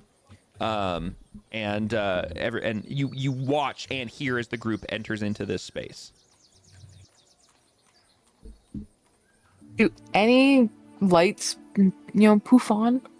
As the When doors they enter? as the doors swing open, ambient light, not ambient light, but flickering torchlight enters the space from what is now freshly lit torches behind. Sorry, I'm realizing this is playing too many things. There we go. I gotta set that up better. There we go. So torchlight is spilling in. The room itself is not illuminated yet, but there is some light that is starting to spill in. Well, I need things that would fit in my bag of holding. Okay, well, you have a smaller bag, so you're going to be I know, needing to look that's for the smaller problem. things. You could basically grab one of the ingots that you can't quite tell what it is, but it would be very heavy until it goes in your bag. You could attempt, because that's about the size of the opening. Obviously, like the jars and vials, most of those could potentially fit. You don't, I mean, with a 14 and kind of the rushed scenario here, you would basically have time to grab, like, I'd say you'd have enough time to grab, you could basically get your hands on 3 items before you were basically needing to stop moving or be at risk of being found. Even though you're invisible, you still be making noise. I'm gonna do 3 of the potions. 3 of the potions. Okay, so you quickly Or scamper jar over things. to what seems to be sort of a very organized corner on the second floor that looks like an alchemical area. There's like a very simple chemistry area where maybe she's concocting some of her own things or someone else was, and then there's like a large bookshelf that is just covered in various vials and jars. And you said you grabbed 3? Yeah. Okay, so I'm not gonna tell you what they are because you can only see dark vision and grayscale right now. So you just grab 3 different roughly similar sized vials and jars, or bottles really, and stick them in your bag. So you can go ahead and make a note that you have 3 unidentified liquids, basically. They could be potions, they could be elixirs, they could be poisons, you're not sure. I have a notebook. Hold on. I forgot about this.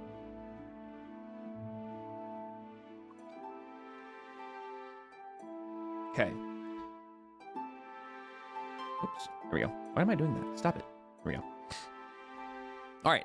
As you guys enter the space, the rest of you, I mean, you enter into this warehouse. Basically, you see the same thing I described earlier. Essentially, there's a large cover, like what looks to be maybe some sort of a wagon or something that's completely covered in a large, heavy, like tarp in the middle of this space.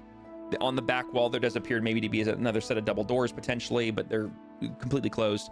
And then the room is just like a very organized warehouse. Like basically immediately to your left, you have this large iron cage. Essentially, it looks like a jail cell, really. But inside of it, you see that there's racks of weapons. There's a large trunk or chest. Maybe it could be potentially like money or coins.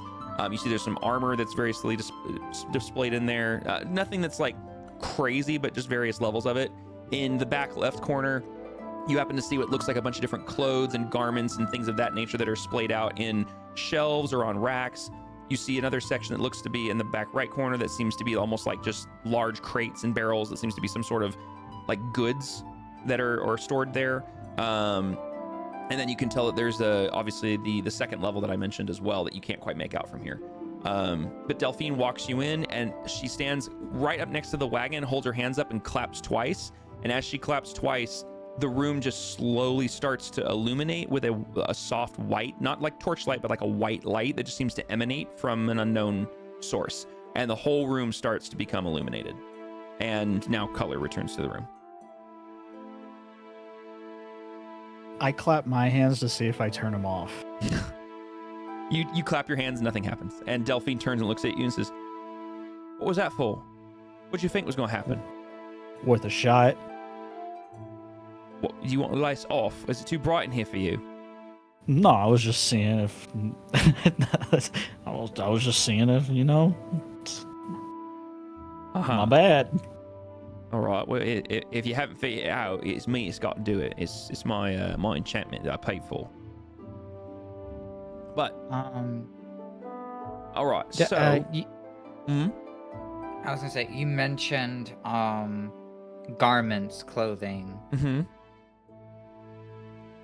Those would kind of catch Rhea's eye Okay. for a moment. Yeah. So you and would. she would ask Delphine, Mm-hmm. I see you've picked up some fancy clothing. Anything special about it? Yeah, there's a few things over there that's come in recently. We've got some new cloaks that came in, some new gloves, some hats, some boots, things of that nature of various rarity and value. Anything particular you're looking for? Otherwise, you can peruse if you want. Anything that's been, I don't know, stitched with some manner of protective magic? Sort of. There's a few things over there. There's a cloak. That I believe got some. I mean, there's a few magic things if that's what you're looking for. Some things with some spice to them. I don't know about protection. Let's just say I've had somewhat of a near-death experience. Sure, and would like sure. to have a bit of protection. Yeah, I understand. The only thing that's got a protective nature to it, because I know your little friend here was asking as well, is there's a what you call it, chainmail shirt that recently acquired. And as she's saying this, she's leading you into that corner. So anyone who wants to follow can follow. As she walks into this back left corner, Yeah. and as she's talking, she's kind of rifling through a few things, and she goes to this. There's like a clothing rack with a bunch of things like hanging on essentially hangers, and she reaches and says, here it is, and she takes out, and it's very clearly a chainmail shirt, and it has like these very simple thin little pauldrons on the shoulders, and it has it looks like almost like a necklace that's part of the chainmail, and it comes to the center like where the sternum is, and then it comes down into a point like a teardrop. I believe this was made by the elves up in Emerald Forest. And she holds it out. It says some sort of chainmail, and I believe it's got some sort of protective nature to it, but I'm not certain to its details. I haven't had it examined or inspected as of late. But I know that it's pretty, it's beefy to a degree, but it's something that you have to be, it's going to fit a certain body type, if that makes sense. I understand. I don't think it'll work for my form and style. You all right? I'm looking I something raised more my of the hand. fabrics. Would it fit me? I mean, it might be a little big on you, but maybe. And she holds it down, and you look at it, and it basically would go from a shirt to more like a tunic for you. Okay, I just wanted to make sure I didn't like Gimli it, Close. It'd be close. Because so it's like a dress on me, basically. it'd be pretty close. It's a long tunic, yeah. I put it on and I Listen, look and I go, just put a corset on it. You're fine. Yeah, you do that, and like Gimli, it kind of just, and it goes down, not all the way to the ground because you're not that short in comparison, but it basically goes to about your shins. And actually, I don't know. Let me double check something here. Hold on. Where are your proficiencies at? Hang on. I have light and medium armor.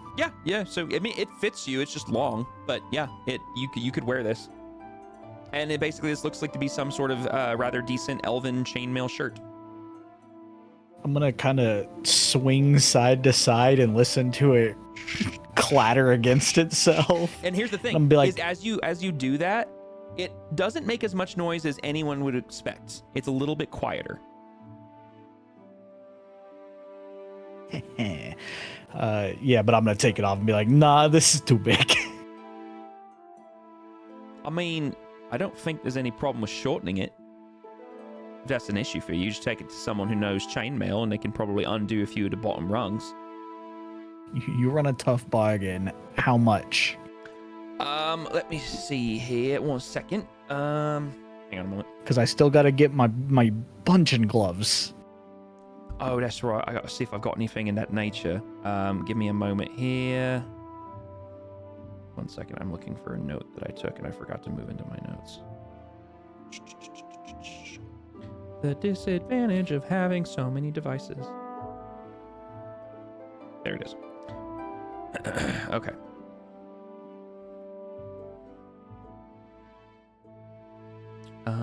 Doodle.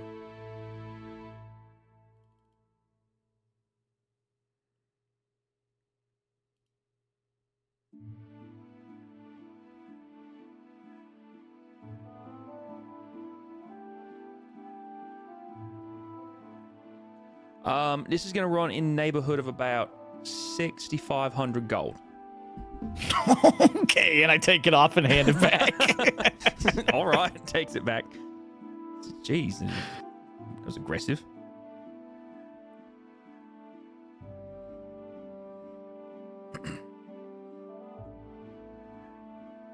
Is there an area that looks like it has jewelry, trinkets, shiny things? That would be in this section. Is there a fucking bargain bin? She kind of scratch and dent section. She kind of chuckles. Says, "Let me see what I've got. All right. This is obviously a bit of a fancier item, but yeah, let me see what I've got." She wanders off towards the armored, just like regular armor and stuff. But while she's doing that, you guys were looking around, I assume, yes? I was gonna say, as Delphine is wandering, Rhea was going to just kind of mention, I might take a gander myself. I know my way to the exit, and I'm sure my reputation is good enough for you. Sorry, so reputation is good enough for what? I'm sorry, I misunderstood. Reputation of good client, good connection. Oh yeah, you're fine. I trust all of you will abide by the rules I set. Don't worry, if there's a problem, I'm perfectly capable of handling it myself. And she kind of gives you all a bit of a look. Oh, I know you are. I still remember the last one who. I still think he's walking with a limp. A few of them are, assuming they still have all the limbs. Yeah, all right, go do what you gotta do. I look at Hillary and go, yes, all of us will be on our best behavior. While this is happening, Tippy, you said you've moved some things into your bag of holding, yes? Yes. Okay.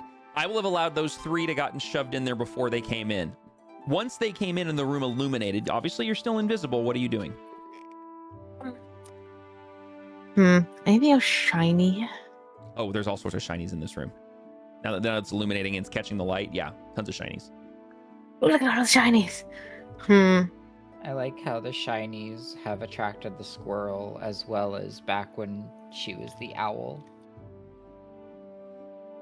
Oh, shinies are different for Tippy.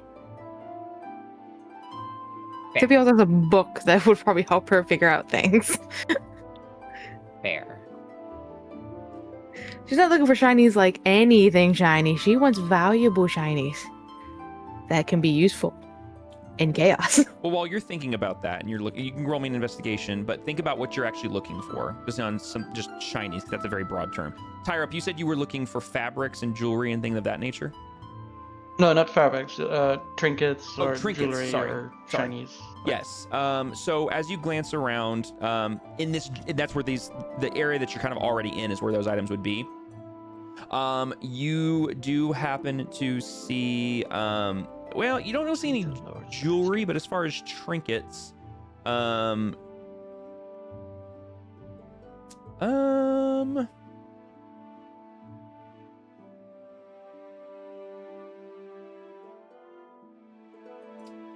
don't really see any trinkets per se. You do see an interesting item that catches your eye, that looks to be a gauntlet, but it looks like it's upside down.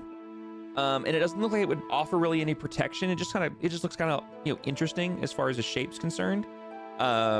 You happen to see some, see some nice boots. You actually see a couple different kinds of boots. You see a set of gloves looking very similar to the ones that Grigor recently was looking at Draconian Threads.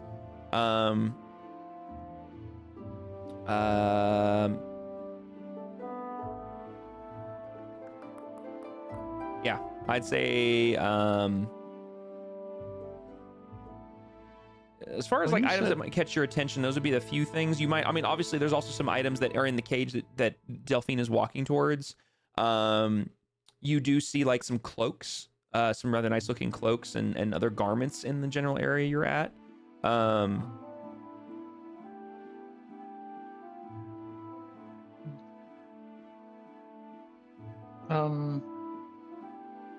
Do any of the...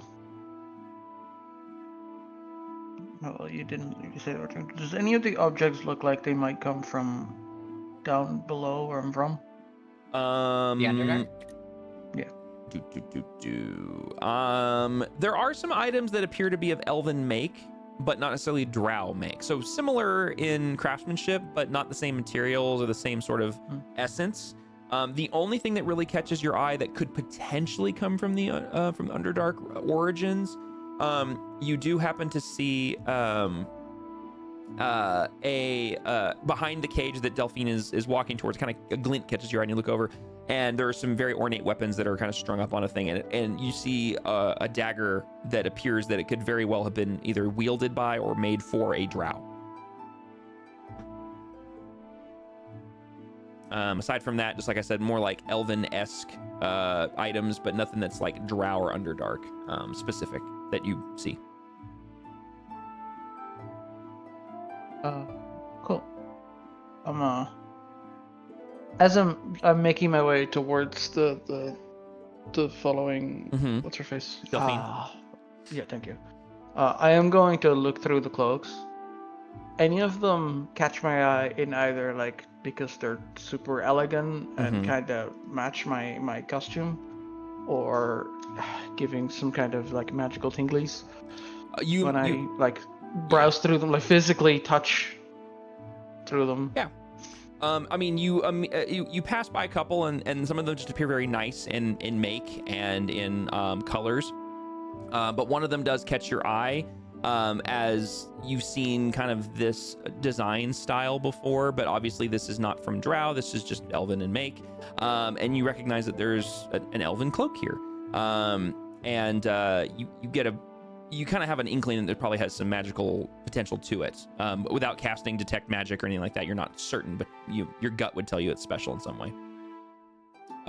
While this is happening, while you're looking for that, I know that Hellray is looking for some specific things as well, and so is Tippy.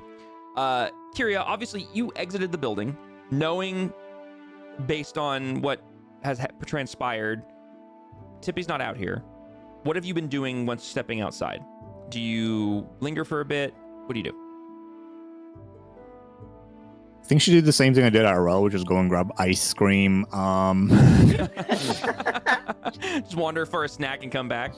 She's as she comes around, as she comes out, I mean, the for whatever reason, clearly she wasn't wanted inside. So what she'd do is she would stay outside. I think I can maybe, if you want, drop a perception to like see if there's any sus shit going on. Yeah, if you want to take a scan, go for it. Yeah, I do the same thing that I have Dax do, which is just like stand outside and like observe for sus shit. Yeah. But I wouldn't be standing next to Dax because obviously she doesn't like me. Yeah. So. I didn't see the results of that roll. Yeah, because there it it asked is. for It was guidance. delayed. Holy balls. Okay. Oh, What a my roll. What a roll. Was that a goodness. 19? That had to have been a 19. Yeah, that was it's insane. Yeah. Absolutely Oh insane. my goodness. So I can't get a 30. It's yeah. possible. It's possible, yeah. So with a 29 perception check, as you return from getting your street side vendor, I'm kidding. As you stand outside, making eye contact occasionally with Dax, who at this point has kind of like pushed back into a away-facing alley and just kind of like using the shadows to her advantage, and just kind of watching and waiting. You just basically stand near the front door and just kind of watch the street and kind of just duding, just kind of lingering. And with a 29, you notice that off to your left-hand side, further down the road before it tees off with another intersection, there's several individuals walking in this direction, and they look to be, with a 29, they look to be pretty familiar. And Hold on, which direction again? So basically, you're standing at the front entrance of the Gilded Crow. You're back to the building, and you off to what is your left side, so down the street, because you're on the corner, right? So down the street on that is in front of it. You see that have just come around one of the other corners and is now walking in your direction, and they're probably 100 feet away before they'll get to you. And you notice 3 individuals are walking towards you. Excuse me. And they are with a 29 perception, you just at this distance, you just immediately recognize these guys seem from this distance look to be very familiar. Like these looks like the guys we just fought the day before, or at least not the same guys, but part of the same group, potentially.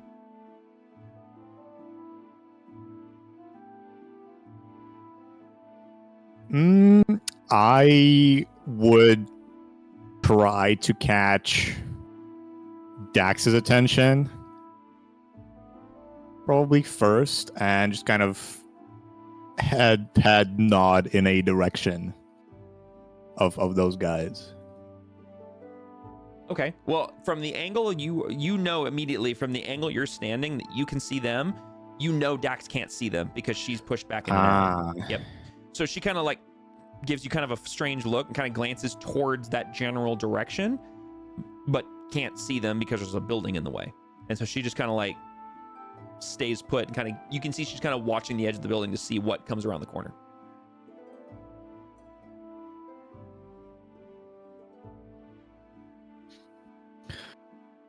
Considering that I opted to not stand too closer, but like how far would you say I am actually? Am I like an audible distance? From Daxori? Yeah. You could speak up and speak to her. I mean, it's basically across a small street. So the street here in this area is probably about 8 feet wide, and then she's in an alley on the other side, and she's tucked back an additional, I'd say, like 10 feet. So she's like less than 20 feet away from you, maybe 25 feet away from you, give or take.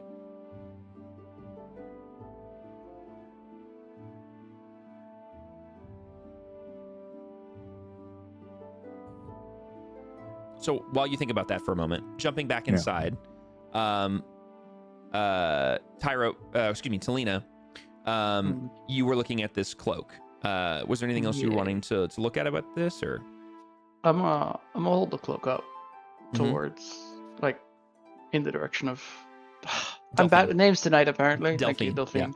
Yeah. I go, what's this and how much is it? Oh, that's another one of them Elven makes. It came from, I think some fellas brought in a shipment of goods from the Emerine Forest and bartered it off here. They mentioned something about that being a cloak that basically makes you more sneaky, I think, something to that degree. It makes it easy to hide. And as you say, as she says that, you kind of glance over it while you're holding it, and you realize as you've moved it to show her, the color of the cloak has changed slightly, and as you hold it, the angle you're looking at, it seems to almost blend in to the space behind it. So like the direction you're looking at it, it now appears more dark and brown to basically the roof of the second level above you, versus the more greenish colors it had when it was hanging on the rack. And you said, how much is it? Yeah. Yeah, 600 gold.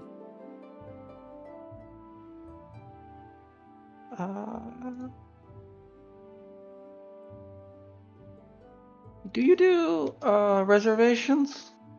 What, like layaway or something? Yeah, like I have the coin, just not on me. So I'm a reserve this. What do you mean not so on that you? we can do the transaction in like an hour or so. It's in the bank. What, the ledger hold? Yeah. You got it in your vault there?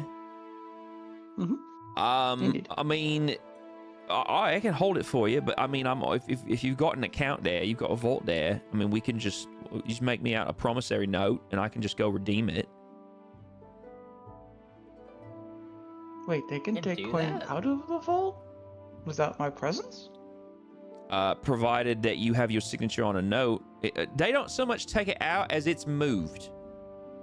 It's hard to explain. No, that makes sense. And I'm just gonna grab a piece of parchment from my bag and scribble a IOU, like literally the letters IOU, and then underneath, what was it, 600? 600 gold. Okay. Hashtag checking. Yeah, and then with the note and the cloak, I just walk up to her for her to open the. Yeah. She stops what she stops what she's doing mid key in the keyhole, walks over to you, says, "All right, so the way this works, because clearly you've never done this before. I see you've written a amount down here. I write my half, so she puts her signature down, and what you see is she writes a very normal signature, and she goes, all right, now you write your signature right beneath that.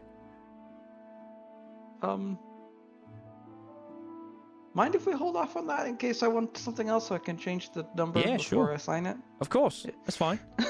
All right. I'm not walking away with the cloak anyway. Yeah, so. She hands it to you, and she's like, set the cloak over there, and there's like a couple crates that make like a flat space just over to the right. And so just sit it there, and anything else you want, we'll deal up. Same thing for you, Raya. If you wish to not go back and get them, promissory note, and we can call it square. If you've got an account there, if it's just sitting somewhere else, that's a whole other matter. Understandable. I still would like to get those gemstones appraised before I get them out of my possession. Fair enough. All right. As for payment, you know I'm good for it. I do, but you also know that I like. Trust only goes so far with me. You know. I understand. You need the notes. Notes or gold, one of the two. You know, promises, but it's different with the ledger hold because it gets taken care of. But. All right. And she turns around and she moves the key in the keyhole at the cage, and the thing opens. And then she steps inside to the which is essentially like an armory. As she steps in there, like you guys notice, a lot of the really cool stuff seems to be in this room. There's like weapons and there's really cool pieces of armor and stuff on the walls. She goes, "All right, little one, you was looking for some armor, yeah?" Yeah. All right. Yeah. Anything particular you need and looking for? You wanting something beefy, something lightweight? What you looking for? Something that I can, fit under what I got on now. Sure. I don't want to get stabbed. All right. Well, I mean, if the elven chain was not to your liking, we could just do some regular chain. The price was not to my liking. The thing was fine. Fair enough.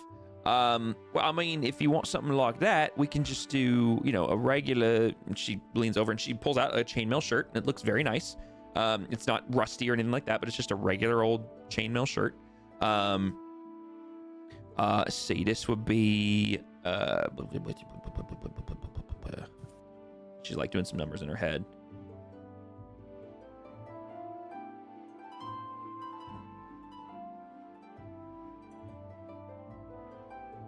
How is that even possible? That's insane. What? So, I'm about to get robbed blind. No, you're not. I'll explain here in a second. All right. So, if you just want a regular chainmail shirt, nothing too special, this is going to cost you about. This would be about 2,000 gold pieces for this one.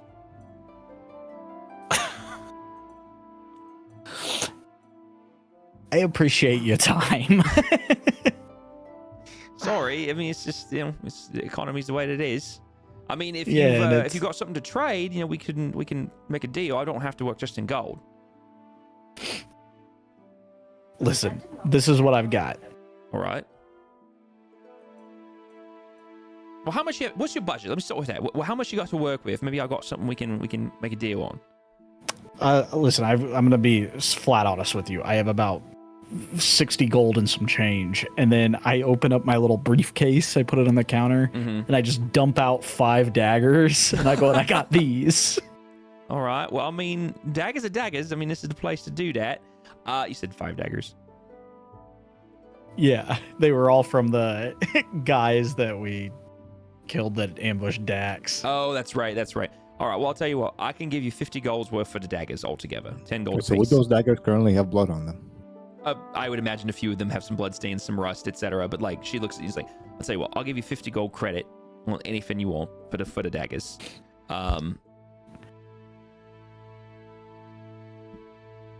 Is it? Yeah. Okay, hold on. Pause for a second. Yeah. Chain shirt is Can you 50. okay? Please, for the love of I'm all wearing good, one. please, for the love of all is good and holy, send me that because I have been struggling with prices and I thought I had a foolproof system. Clearly, it's not.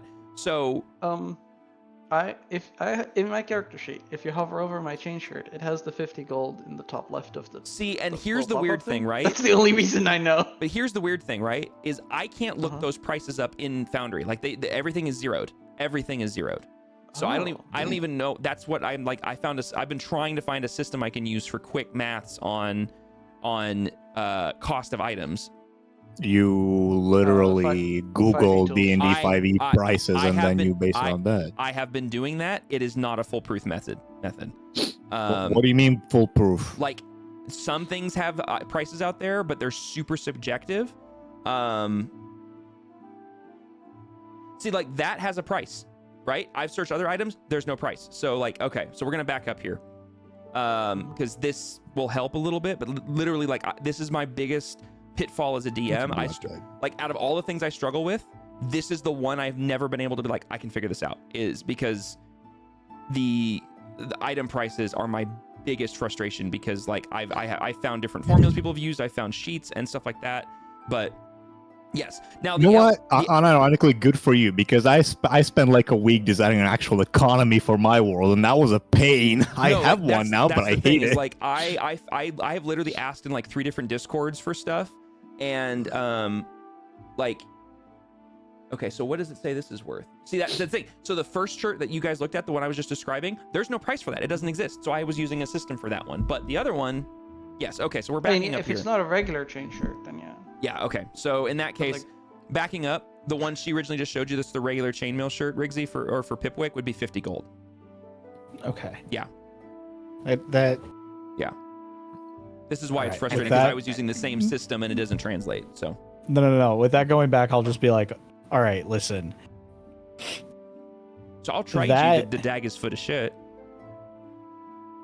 Yeah, you know what? Actually, that'll work. That's going to be a lot less complicated than what I was about to outline. So, yeah. All right. I hand her the 5 daggers. She grabs them and all she does is scoop them up and stick them in like a big wooden like an apple crate that's just full of various short bladed weapons. Just dumps them in there. So, all right, here you go. And she hands you the shirt, and I will add it to your inventory real quick.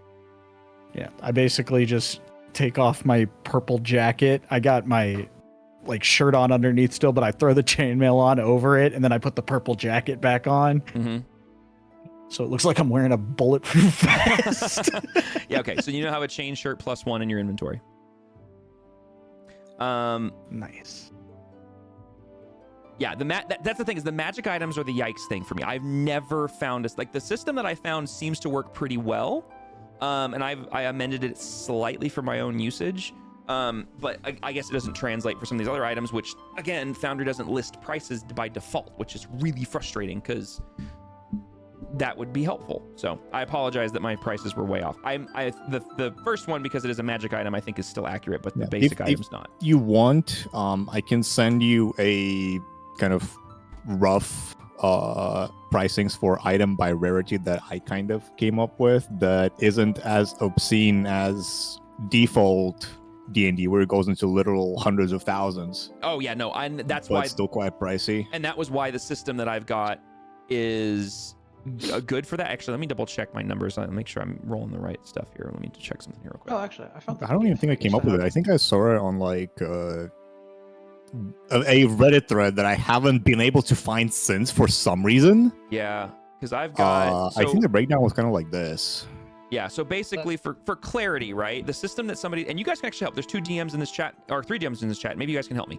So, the system that was suggested to me by somebody else from another Discord was for magic items. For common items, it's 3d6 times 10. Uncommon items is 3d6 times 50. Rare items is 3d6 times 500. Very rare is times 5,000, and legendary is times 50,000. That is the system that was suggested to me. This is the first litmus test because I have found it recently. Well, first things first, legendary items are like literally one of a kind, Yes. like a god made a book and Which dropped is it on why the this is not- planet. Don't bother pricing those, no one's gonna sell them ever. Well, that's what I'm saying. Like, it would be like if you found one randomly, like what it would be worth essentially. Obviously, I don't ever intend to use that very often, but that's just what somebody put in there. So, but like for example, tonight I literally don't know how I did this. I rolled 3d6 for 3 different items. I rolled 13 on all 3 rolls, which is insane to me. And then you times that by 500, and you get a certain number.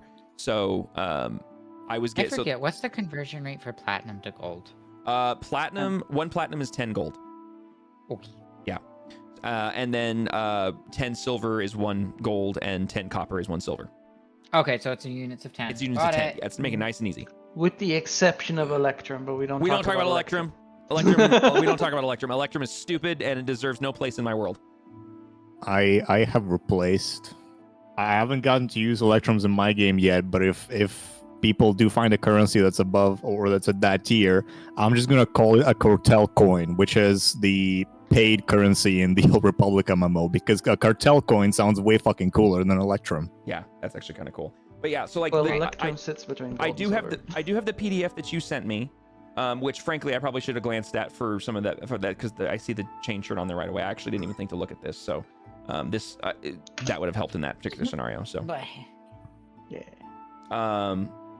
And obviously she gave you a screaming deal on the daggers, but she was feeling generous. So. For the most part, like the mundane D&D items they're weirdly priced, but it's more or less fine. Mm-hmm. Well, magic this PDF items that we have is great. Pick out a bracket for each item and then just spit out a random number. Which hence the dice rolls. So that was where I got into. But in my mind, I was using the same system for the chain shirt, and I shouldn't have been doing that. So that was my fault. So yeah. But just understand, all of you guys moving forward, that item prices, like for those of you who've played D&D a lot longer than I, if I say a price that seems like in this case was like, oh my gosh, this is a ridiculous price, like that's so expensive. Don't just assume I'm doing it because that's what the character's doing. Double check with me. So like say something like Tyrope did, because while some characters may try to price gouge you, it will not be horrendously that bad. Like, oh, a $50 gold item for 2,000 gold. That I will never do that to you unless like it is abundantly clear that the person you're dealing with is doing it on purpose. Like I will make that abundantly clear. This character doesn't scream legit salesman to me, yes, so but that could have been legit, which is why I difference. went. It's a rip. That's kind of why I just wrote it off. I was like, okay. No. That is 100% me trying to, again, after what, almost 2.5 years of DMing, still trying to figure out a reliable system for items. So. Well, so that's why I never had a shopping day. That makes sense now. Well, it's part of the reason I don't like shopping things is because I struggle with pricing, but it's not so much as I want to veer away from it. It's like, I just want to figure out a system that I can reliably keep going to that will work. So, but in this particular instance, I should have reverted back to because I do have that PDF and I have it literally already pulled up today. I just had it minimized.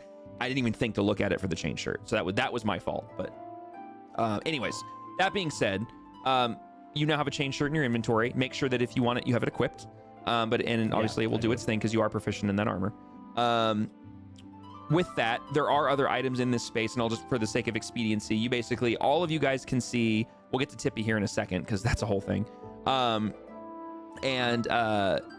space that Delphine is now standing in after she's handed the chain shirt to Pipwick is, like I said, kind of like the armory. And there's various accoutrements around here as far as weapons, armor, things of that nature. You do see, there we go. You do see, like that said, the dagger that kind of looks more like it could potentially be of drow origins is hung up on one of the walls. You see that object that I mentioned before that caught Talina's eye. Wasn't that the drow dagger? No, this is something else. This looks like a gauntlet, like what you like a bracer.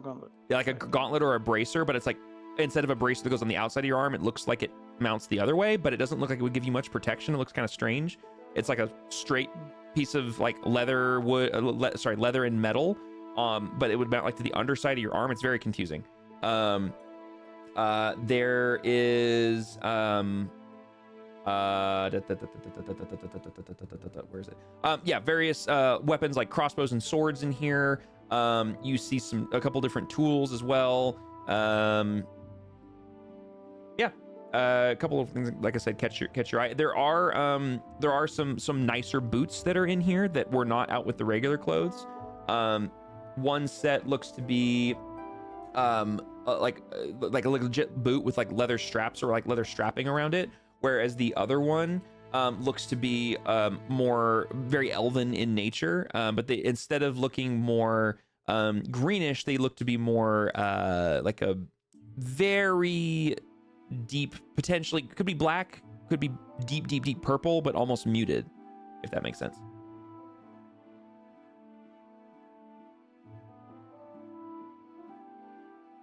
While you guys are, digesting that, Tippy, have you decided what you were looking for and or doing whilst you were up on that upper level? Gonna look for like useful things like trinkets or doodads. I mean, there's all manner of trinket and doodads up here, but they look to be just like innocuous valuables, essentially, like, just like items that have been brought in for barter or trade, things that she's got ready to sell, things that somebody's pawned off. Like, there's just nothing that like screams special, just like, oh, there's just all manner of valuables up here.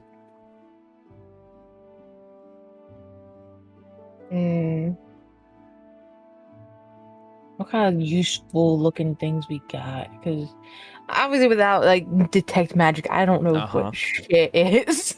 Yeah, and so you had just left kind of the little alchemy area that she had set up here, where you'd grabbed some unknown potions. You grabbed 3 of them, and then as you were kind of scanning the area, there is a section up here that looks like maybe there's some, like, it's maybe where she keeps like just trinkets, like items that people bring in to trade or pawn that maybe have value, maybe don't, you're unsure. And then it's just kind of like a hodgepodge mixture of just kind of innocuous warehouse storage up here. As far as useful, it really depends on your definition of useful. There's all sorts of stuff in this entire warehouse, but you do see your compatriots down beneath you at this point now standing in the big iron cage you walked by, and looking at different things and perusing items in there. Is the lady person with them? Yeah, she's in there. She had just handed the chain shirt to Pipwick, and they're kind of, you can see them kind of conversing down in the cage. Okay, so she's definitely going to avoid that area. Okay. I'm gonna take a couple just random trinkets at this point. Just okay. Go ahead and let's actually. I will do this. Let's do boop. See if this will work. Oh, it didn't work. That's so sad. That's okay. I don't know why it didn't work, but that's fine. We'll just do this. Boop. Okay. Here we go. Okay, so you are able to grab a total of 7 trinkets before something happens. But of those trinkets, they are going to be a total of basically, go ahead and add an item to your inventory that just says trinkets and give it a value of 90 gold pieces. However, as you're doing this, I want you to roll me a stealth check. Actually, sleight of... Well, no, I'd say stealth check. Because you're not really trying to hide what you're doing. You're just trying not to make noise. So go ahead and roll me a stealth check once you get yourself situated here. Yeah, sleight of stealth, exactly. yes, sleight of stealth. Sleight of stealth. Exactly. 11. Okay. Apparently this wants you to do this. Yep. Hold on a second. I need... where is it? There it is. And... Okay.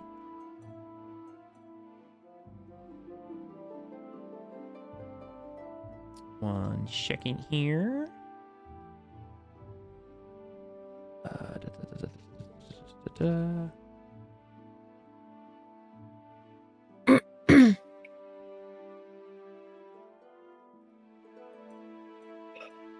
Oop, it's probably going to come from Pipwick, but that's not what it's meant to do.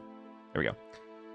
Okay, so as you're scooping up these trinkets, when from an area that looks to be just a kind of a hodgepodge collection of just like, some items are jewelry, some items like are silver spoons, some items are like, candlesticks. You're scooping them into your bag, and you get a little too greedy, and one of your paws swipes an item and pulls it towards your bag and grabs something else by accident, and it falls to the front. Cling, cling, cling, cling, and you watch as a silver candlestick has hit the floor and is rolling, and it rolls to the edge, and you hold your breath as it hits the edge and then falls off and falls to the lower floor and cling, cling, cling, cling, cling, cling, and then rolls some more. And the whole room seems to like go silent for a moment as Delphine kind of like stops and perks up. Y'all hear that? What was that? And she walks out of the cage into the main area and kind of looks up. Someone there?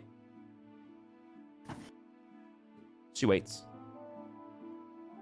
All of you are present, yeah? And she looks around to make sure you're all there, and she sees all of you.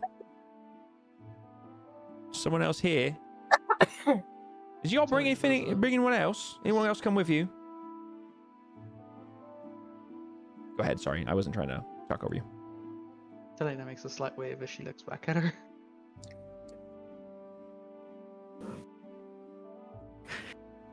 I panic. I panic.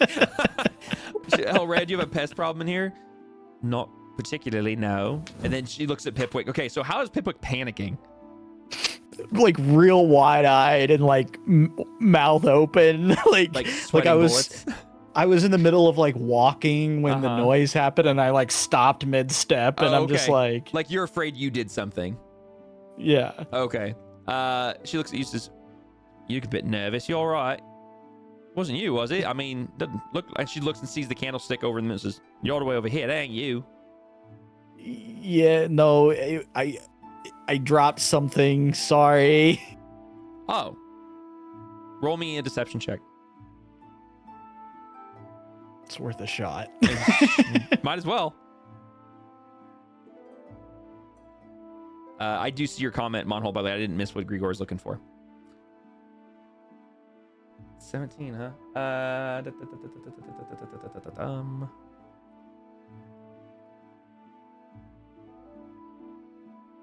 You lucky bastard.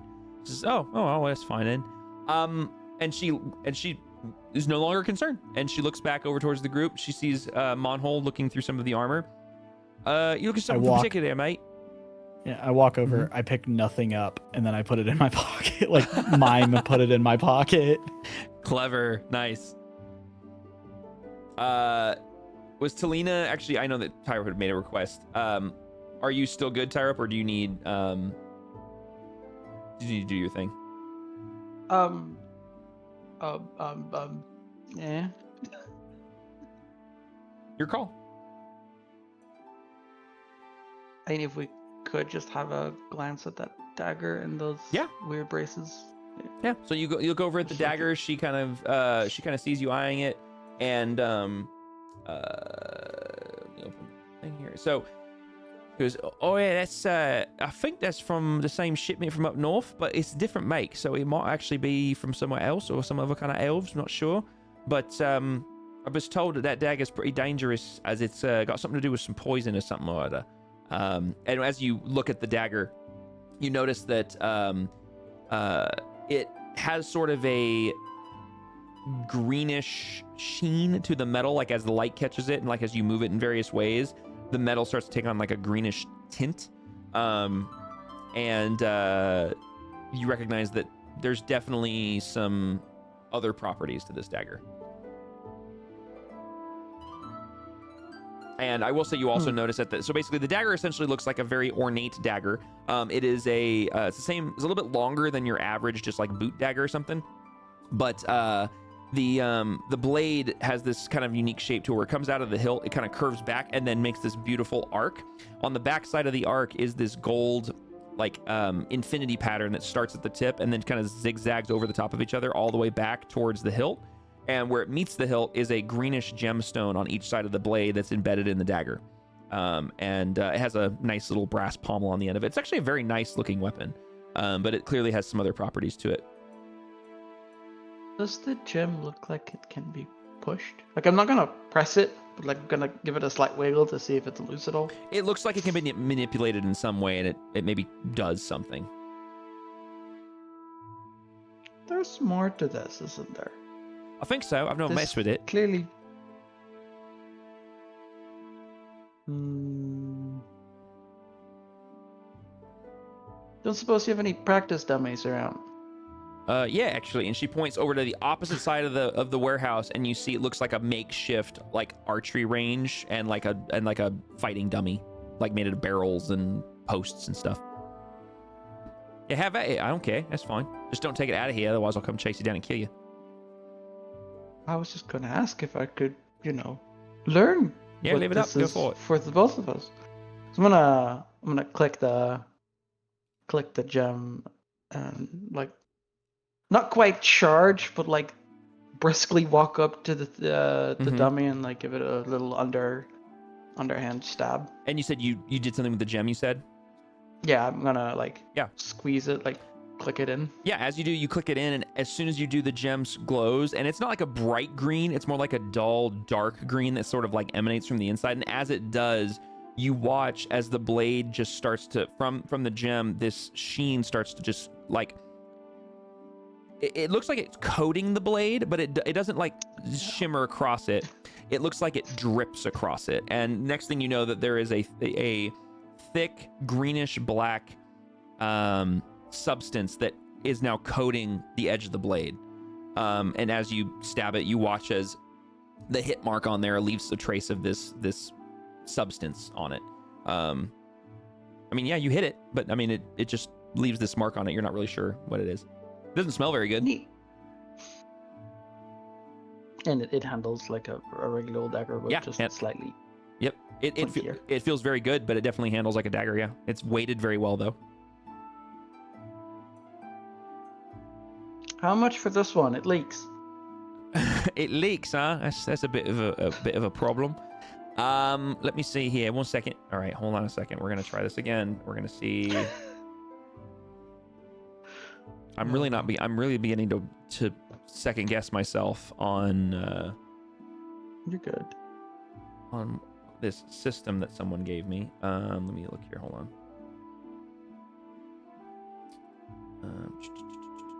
Wait, where did Jesse's comment go? Hold on. There it is.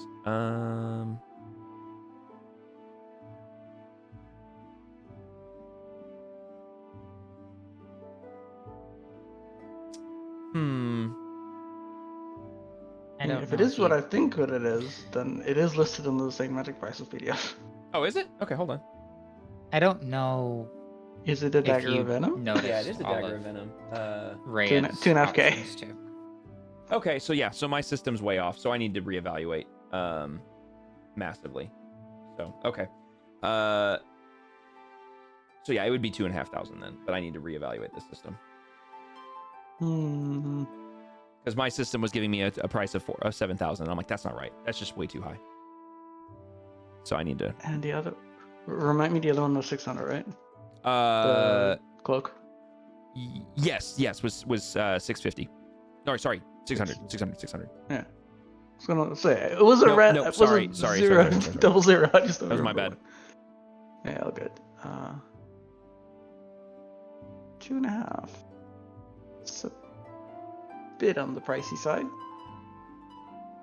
How about a flat 2? After all, I did help you learn what it was. That's true, you did. Roll me a persuasion check, please. I think we're gonna change these from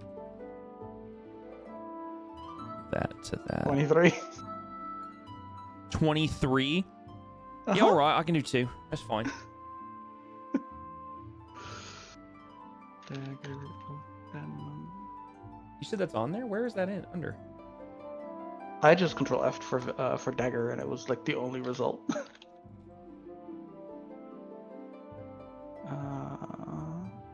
It is on page 3 near the end. It is? And Oh, apparently wait. also on page 9 near the end. Oh yeah, from page 9 it's all items listed alphabetically, which might help. Hold on. I think I'm looking at a different document then. Oh, shoot, I am looking at a different document. Oh my goodness, okay. I did link the apparently newer version. Oh my goodness, this is a different document than the one I have pulled up. Okay. I may not actually have this one. I'm downloading it right now. Thank you. That'll help immensely. Okay, yeah. But I'm also gonna adapt my system a bit as well, so. Cool. In that case, Riggsy, the first item you were looking at before we get too far, let me double check something here real quick to make sure that I'm not too crazy. Okay, crazy ones. So backing up, we're gonna retcon a little bit. That first item that you were looking at, that chainmail shirt that she was describing that was Elven make, would be 2,600, not 60 something hundred. So not that is still way too much. Yeah, I was just letting you know that we're fixing it. But yeah, yep. But yeah, so I will let me add that to your inventory real quick. Oh, huh. Well, that's awkward. It's not in here. Give me a second. Man.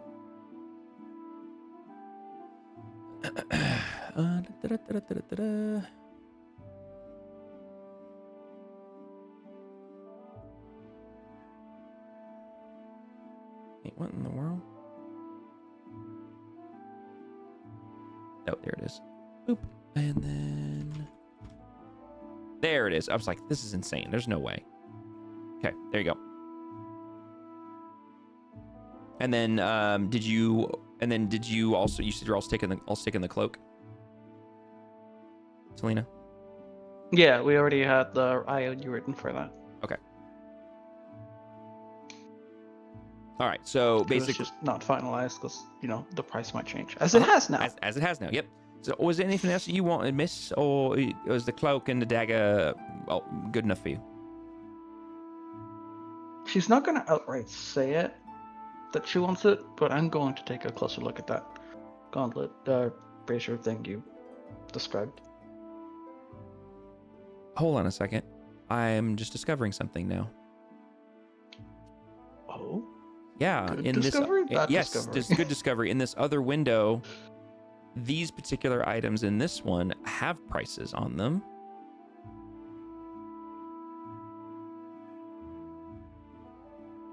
Interesting. Thank you for the follow, by the way. Okay, you're lucky, actually. I'm not going to change the first one because we just established that, but the cloak is actually cheaper.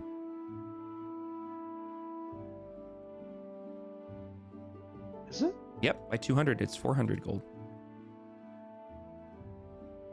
Interesting. Huh.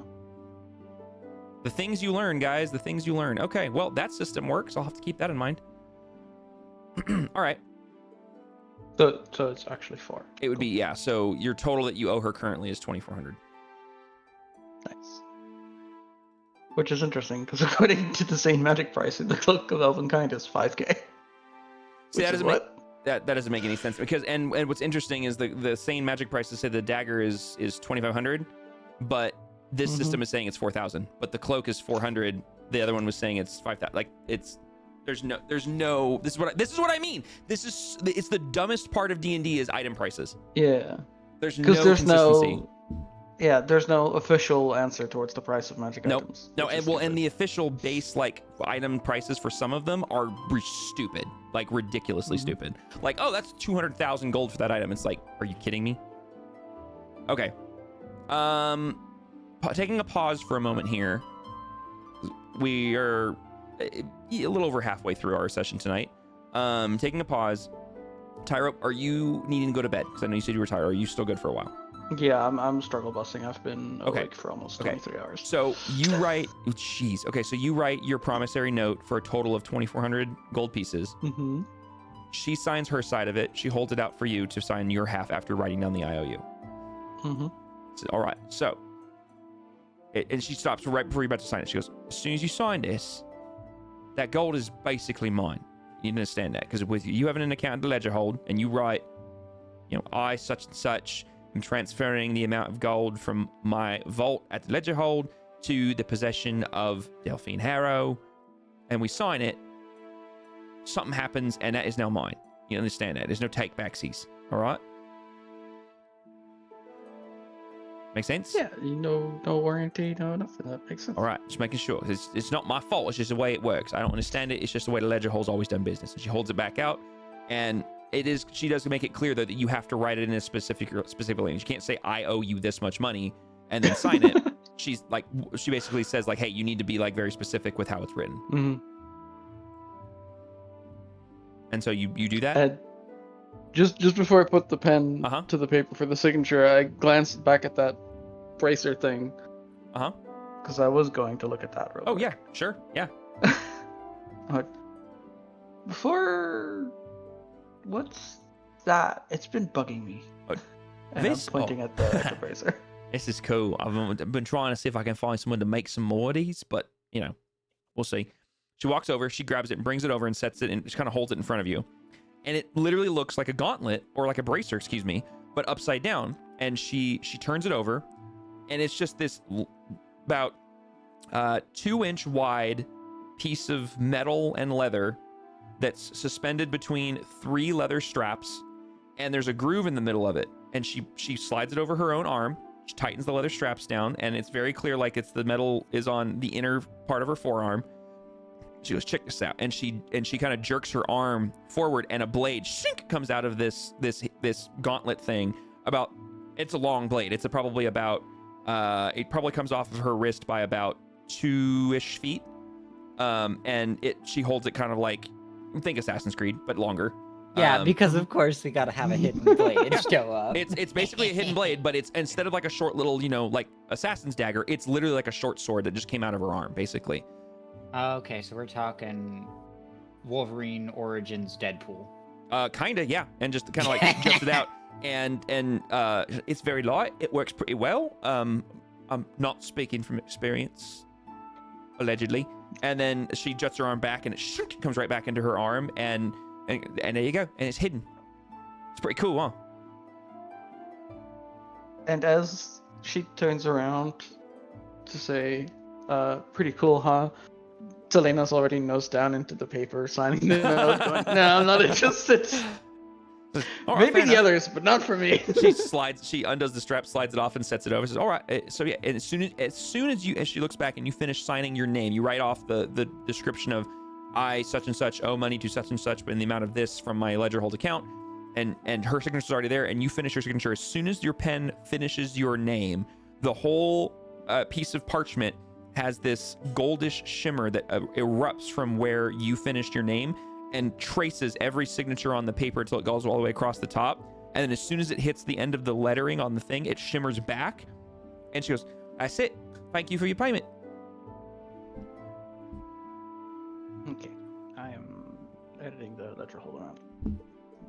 And then I'm going to eat these, because... Okay, yep. So you are just kind of like lingering. Yeah. Okay, all right. Selena has bought what she wants to buy. That is Okay. it. Yep, you have them in your inventory. All right, well, you have a great night. Thanks for playing, and we'll see you next time. I'll be lurking in Twitch. Sounds good. Let me do this. Where's the Selena thing? All right, you have a great night. Toodles. Bye. I'm So- sorry for being kind of interruptive. I have made like comments to the chat bar site. Yes. Of a I lot need. of questions. Yeah, there's been a lot, and I've been trying to keep up. But you guys are You're all good. doing different things. So before we do anything, we're gonna double on back because Grigor had been looking at stuff. For Grigor, sure. you were looking specifically for a breastplate or a half plate, correct? Was there anything else that you were looking for? Or was it just those things? Just those things. Okay. So she does appear to have various pieces of armor in here, and you do find basically both of those. There is a very simple, metal breastplate that is some sort of plate mail of some kind. That is a little bit more of a bronzish color than it is like a silver or gold or anything like that. It looks like maybe it's been worn a little bit, but it's not bad by any stretch of the imagination. And then there is also, you do find some half plate armor as well. That's a lot more beefy and tanky. She sees you eyeballing them, and she goes, "Yeah, here the breastplate you're looking at is going to be about 400 gold, and then this one over here, this half plate armor is a lot beefier, tankier, it's a little bit better quality, and it's going to be about 750."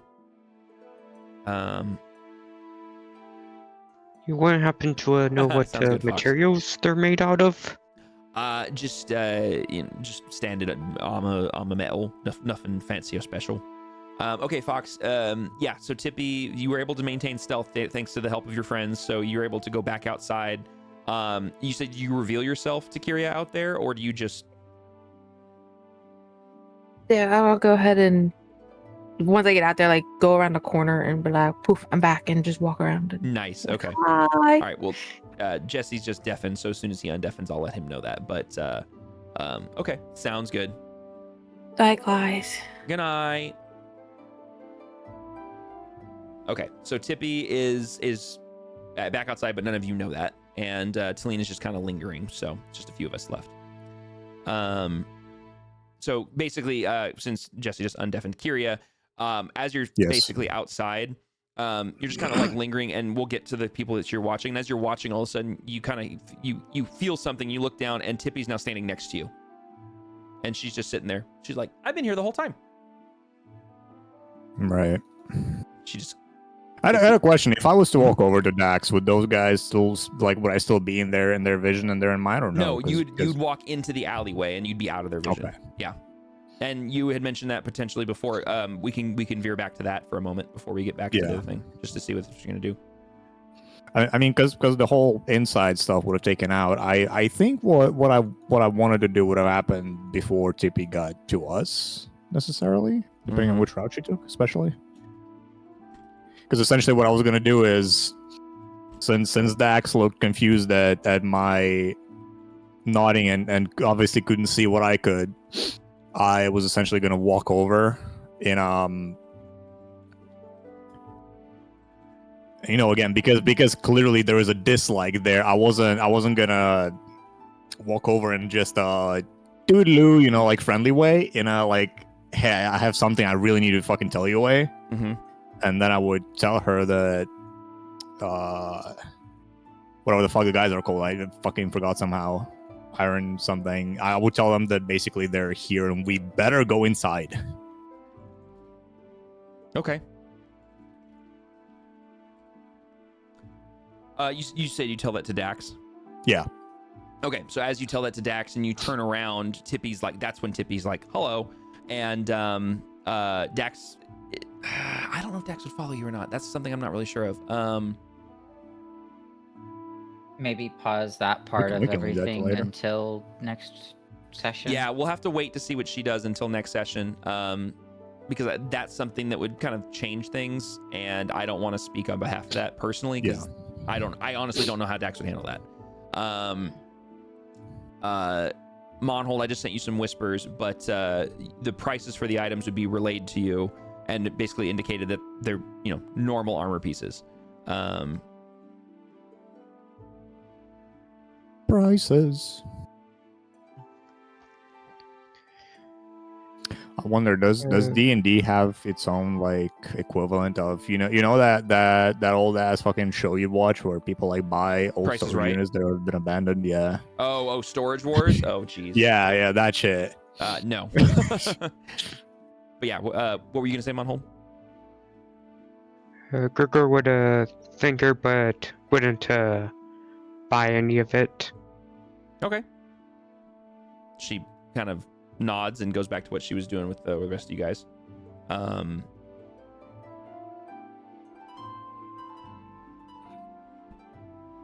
I'm just reading over my notes here. Okay. All right. Anything else that's the rest of you guys that are remaining wanting to do? Elrea, Pipwick, Grigor. So, as I was mentioning, I did do whispers. Oh, the majority of what Rhea is looking for is stuff that would protect her, but is not necessarily armor. She cannot be wearing armor. Yep. While practicing with all that mage armor BS going on. So she's looking for, say, just simple clothing, or maybe even slightly more than simple clothing that may have been imbued with some sort of plus whatever magic that would apply as armor. Yeah, AC. Basically what Delphine she looks through her inventory and she kind of relays to you that the only items she currently has possession of that would be in that realm are some very basic things. Like she has like some leather, some like light leather armor, which I don't know if mechanically that falls into what you're talking about.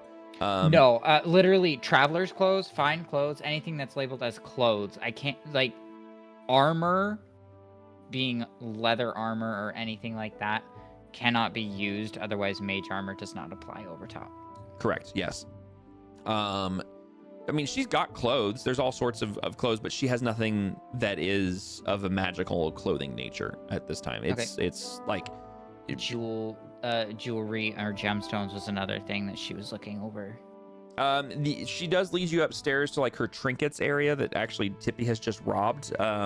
There's nothing like gemstones-esque. Like, I mean, she has like, there are some individual gems that she had in the vault area that you saw, but they're just stones. Essentially rings or necklace or even a bracelet of protection or something of the sort. Just the simple adds plus whatever to AC. Mechanically speaking. Basically, she kind of wanders around, looks through stuff, and checks here and there, and doesn't seem to have anything that fits that description, unfortunately. Got it. While Rhea and Delphine are moving around and potentially out of earshot of the group, just to be more of the, hey, I'm the info person, and I'm not necessarily 100% with those people. So,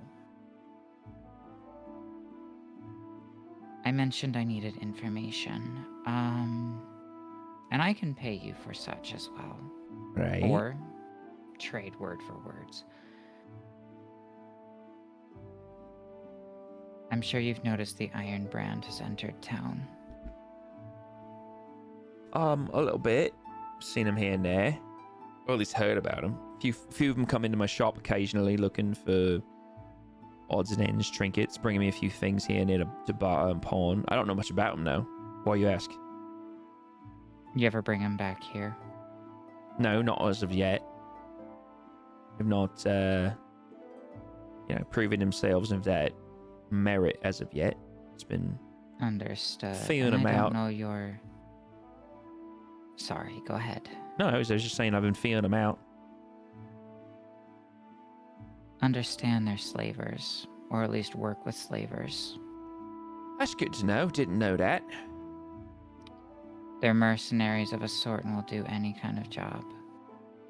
Not necessarily under any sort of oath either, as far as I'm aware. Noted. All right. Good to know. In that, I'll tell you what. Well, actually, hold on. Finish your question first. Were you asking for information about these folks, or were you looking for something else? You've actually answered some of my questions, knowing that they've come down this way. Yeah. Have they been asking about anyone in town? Anyone they might be looking for? I think I heard they was looking for recently. One of them was mentioning something about a red-skinned tiefling of some sort they was looking for, but I haven't heard word of that in a few days. Another one was asking questions about hell, what was the name of that? I was asking about some bloke, but I can't remember what his name was. It was just asking about him. And then there was a strange one that came in. I don't think he was with the brand, but it was around the same time. And he was asking questions about if I'd seen any, what did he call them?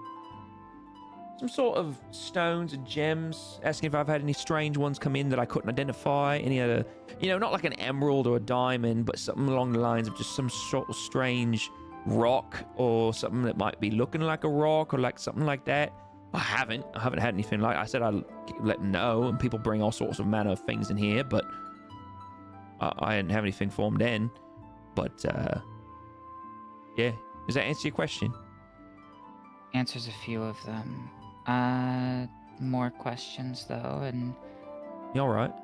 You understand my give and take for sure. Any questions you might have for me? Actually, I do. I've got two. First is any idea? Because I mean, you've been around for a little while.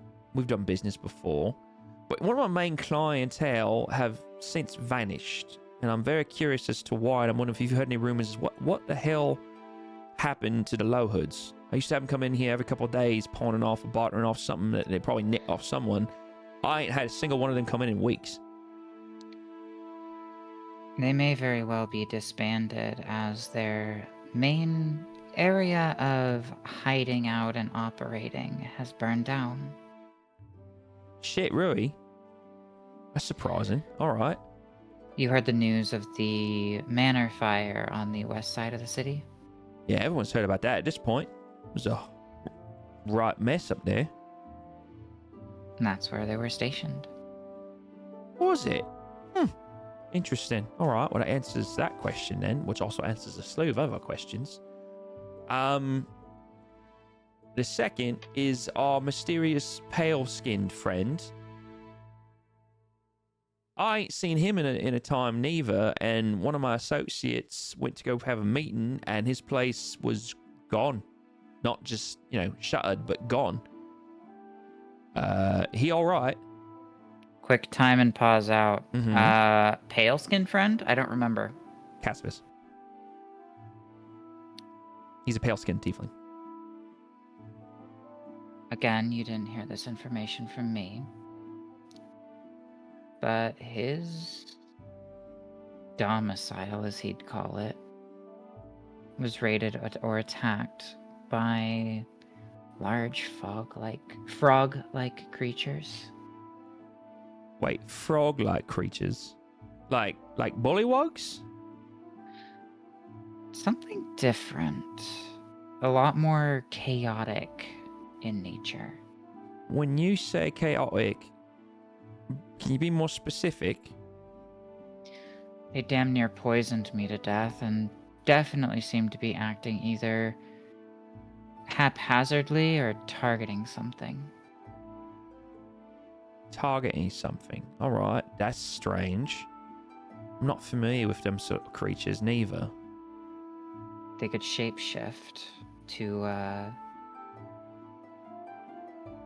trick and disguise. Or trick and deceive. We luckily found one of somebody in there who was injured, who they were trying to deceive us with. Interesting. Actually, All right. quick pause. Mhm. Reversing that a little bit. Was Hellraya told that it disguised itself as Spitwick, or did she overhear anybody saying that? No, you guys collectively over the course of several retellings of what happened, you guys had kind of worked out everything that you guys hey, we found we saw him acting like Spitwick, but then we found him. Yeah, you at this point the whole group pretty much knows what happened. Yeah. Continuing on. Mm-hmm. As for our friend, he's been under the radar, trying to. What's a radar? Reverse. I'm kidding. Keep going. It's Shush. fine. I do it all the time. He's been under wraps and keeping lower than usual. Yeah, all right. That's fine. I'll see if I can reach out for other channels. I appreciate that. And one last above table question here. Mm-hmm. Would Delphine have any connection to some of Rhea's contacts in Vibreo? I'd say you don't know that. Okay. Yeah. I'm just seeing if I have some linked connection contacts. Anyways. Trying to think what other questions I had. Oh. So... And I'm assuming this is as they're walking around, going to the second level, walking and talking. that sort of thing. That's fine. Yep. You mentioned a person looking for a stone or a fancy stone. Yeah, a gentleman came in. He came in maybe a week ago now, give or take. Normal looking bloke, nothing special. Wearing normal clothes, brown hair, normal looking. Came in asking if I had any. Well, he originally said gemstones. And then I showed him my collection that I had available for sale. You know, some shards of emeralds and rubies and things like that. Nothing special. He said that's not what he was looking for. And so he started to describe it different. And he originally started with gemstones. And then he started describing as rocks,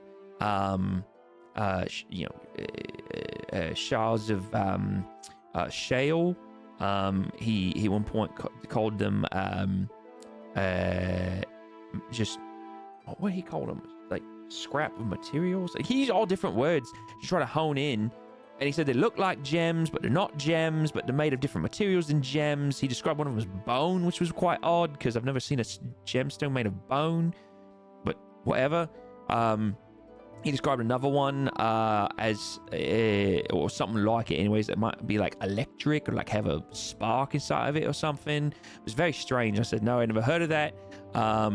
Did he describe or ask any of them as a green type stone? He might have. I mean, he just, quite honestly, with you, he was not really making too much sense based on what he was looking for. And I don't have any of that. So I kind of tuned him out after a bit and told him I didn't have it. Fair be it. You're a businesswoman after all.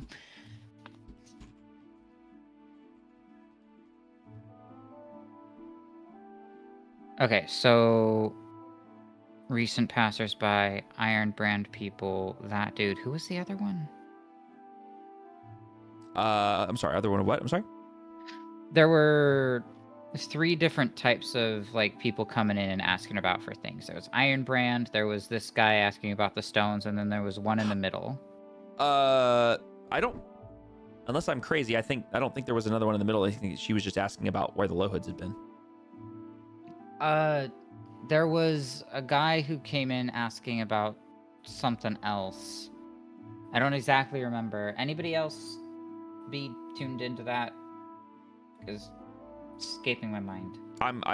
Apologies. Either it's escaping my mind too, or I'm misunderstanding. Because I only remember telling you about the 2. Okay, low hoods were coming in asking about Dax. No. Iron Brand was coming. Yeah, Iron Brand. Yeah. That's what I meant. That's what I meant. There's too many factions. Anyways, there's only gonna be more in the future. I know. But no, they came in. Iron Brand came in asking about Dax. I'm pretty sure you mentioned somebody else was coming in asking about somebody else. So I guess the question Ray is going to be asking is, with the Iron Brand coming in earlier, did they ask anything about someone matching my description? No one's coming asking about you, no. Not here, anyways. Not that I'm aware of. Got it. Should they be? Should I be concerned? I mean, you've been a good client so far. Do I need to be worried? Let's just say they chased me out of the last city I was residing in. Asking too many questions. Fair enough. Well, Kestral Village is a good place to disappear from things that may chase you from your past, so, you're in the right spot for it. Don't worry, I've already gotten through with my, landlady. I've cleared that, and I'm living somewhere else, hopefully to hide my tracks. Yeah, good shout. Well done. We're still residing in Daroon, and these folk are proving useful to me. Just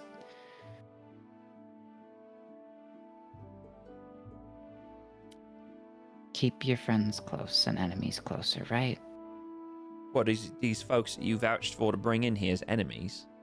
No, they're not. They're allies. Ah. Though I can't attest for their actions. Whatever they do is their choices alone. Alright, fair enough. I'm letting that be known because my reputation is not going to be put on the line by these people. It's fair to a degree, I suppose. I mean, you are the company you keep, so they say. Valid. Well, I'll let you know if I hear anything within the range of what you just asking about. You said one last question about this brand that you were speaking of, the folks that have been coming in. I'll do what I can to limit my business with them. I'm sure as hell not gonna conduct any business in the way of slavery. I don't do that. It's not wildly illegal. It's too much of a hassle and a risk. But what you know about them? I mean, they sort of showed up out of nowhere a few days ago. Well, a few weeks ago now, really. This is a good question. What does Hellraya all know about them? I mean, what have you learned whatever you've learned since you've heard the... What I understand...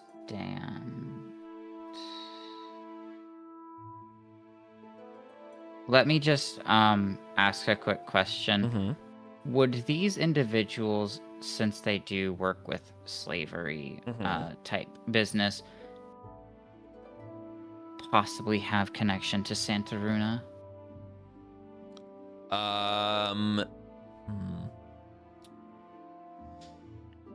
Because that's something I'm just inferring from details. I have it listed in my notes. I'm trying to remember what. Hold on a second. I need to refresh myself with part of your backstory before I answer that question. Dun, dun, dun, dun, dun,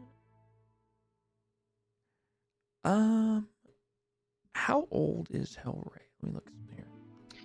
Aurea herself is... You are 25 years old. And the question that I have... Old. Shush. So, in reference to that question, before I answer that, to my knowledge, your connection with that city is from when you were very young, correct? Obviously without giving details.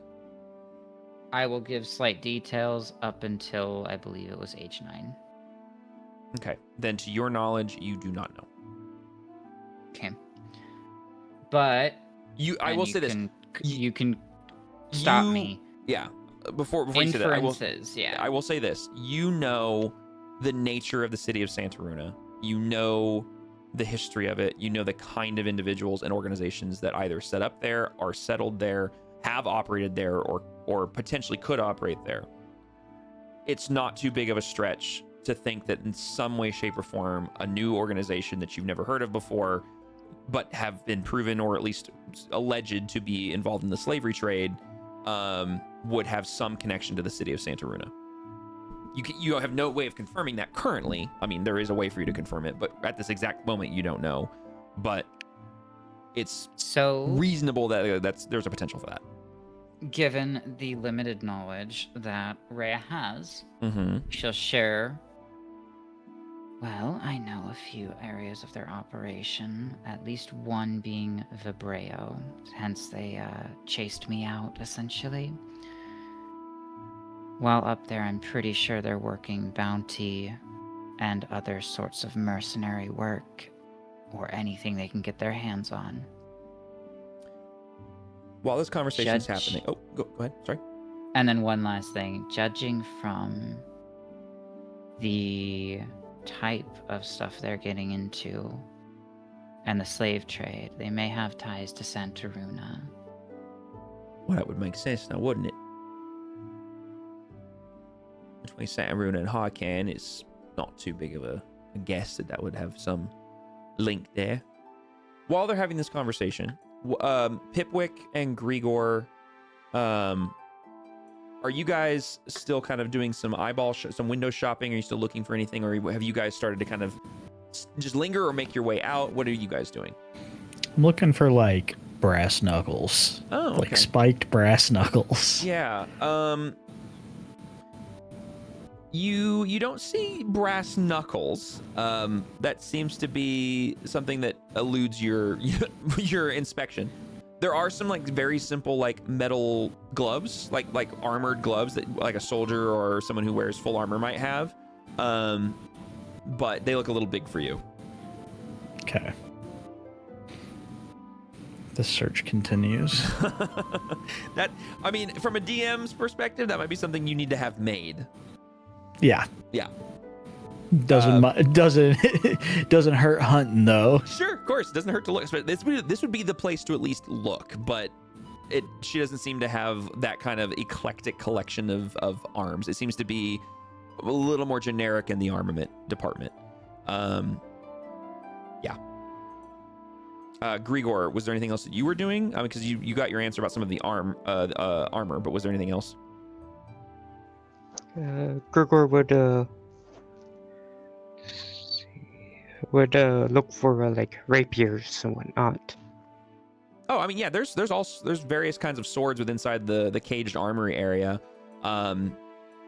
There's there's nothing that's like really fancy or ornate. It's all just kind of like your kind of not poor quality, but kind of your run-of-the-mill standard quality weaponry. And there's a few rapiers in there that look fairly decent.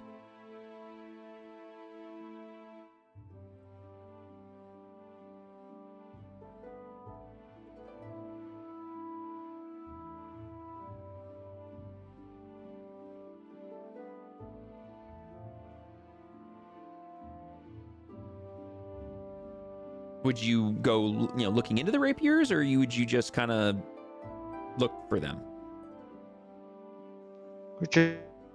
Just look through them, see if they feel any better than this current one. Okay. Basically, you see several rapiers of various kind.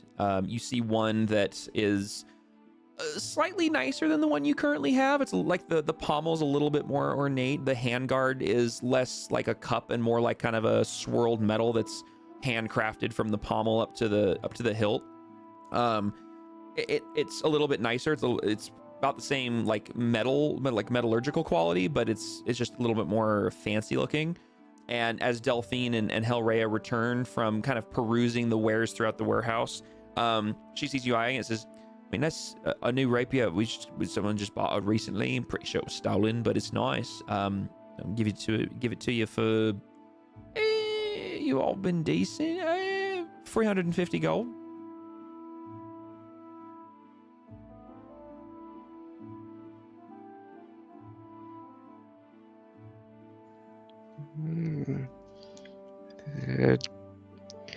Seems a bit fancy, but I'm fine with what I have right now. Yeah, all right. Fair enough. Well, if there's nothing else, we can head back to the front, make sure I don't have any customers waiting on me. I'm sure Sean has scared them off by now. Oh, that's right. He was pretty quiet. I'm kind of worried about him. Is he all right? Yeah, he's embarrassed. He kind of got a stain on his shirt, and so we went out and we bought him a new suit, and we've been kind of, while it's been getting tailored, we kind of been taking him around town, and he's just been really shy and weird and embarrassed about walking around in dirty clothes and stuff. I think that makes sense. All right. Each their own, I suppose. All right, well, let's, if you don't mind, we'll shut it down and head back up to the front. I saw you eyeballing around this short one. Anything else I can help you find? Anything you're looking for specifically?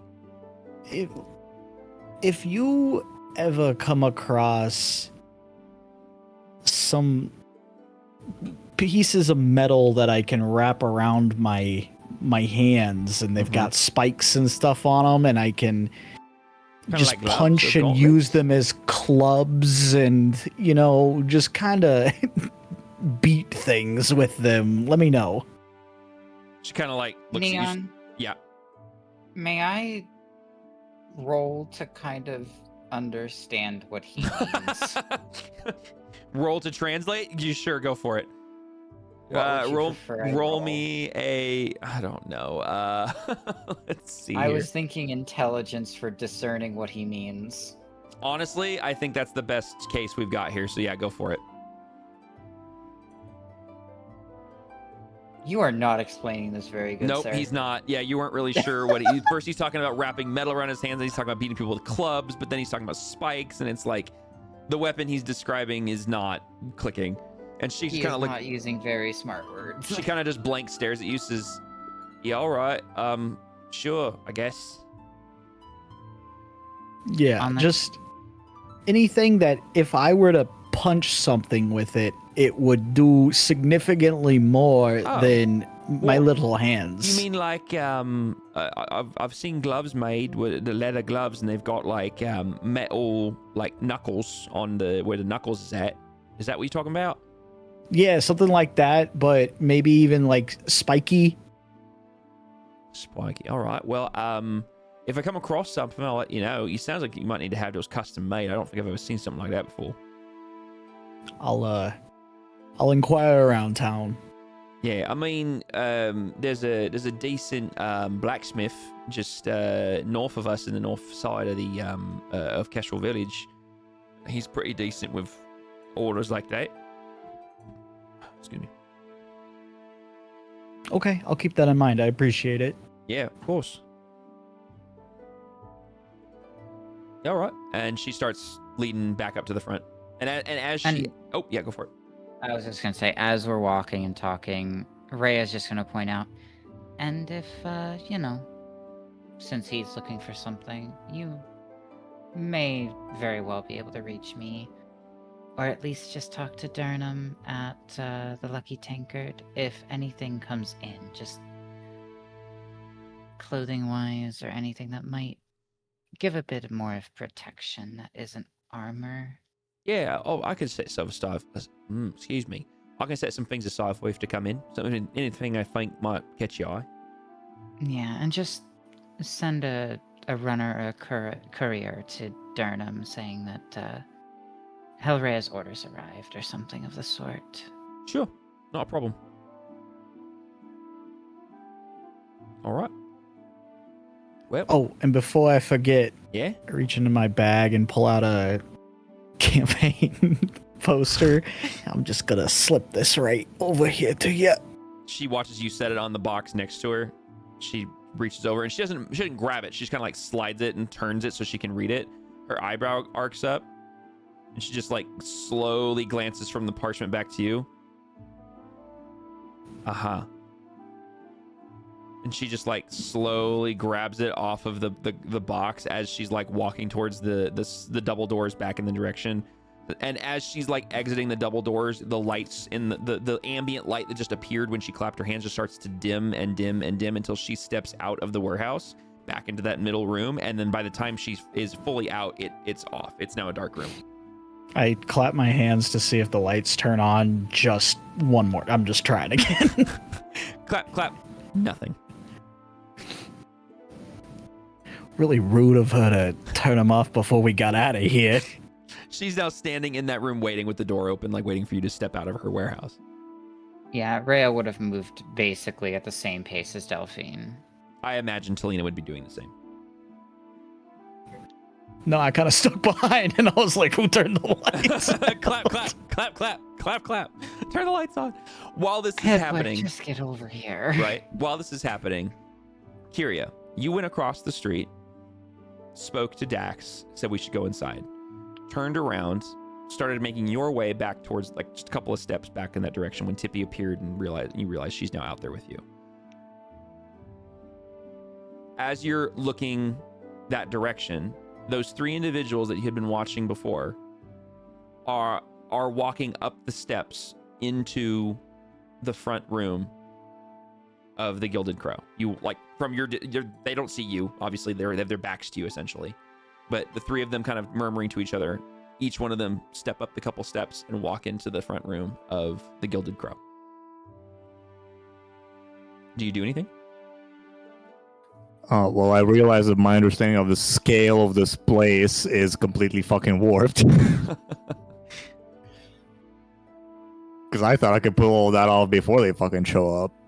But, if the case is with them going inside, then I would mark everyone to wait and not go in and see if we hear any loud fighting noises from the inside.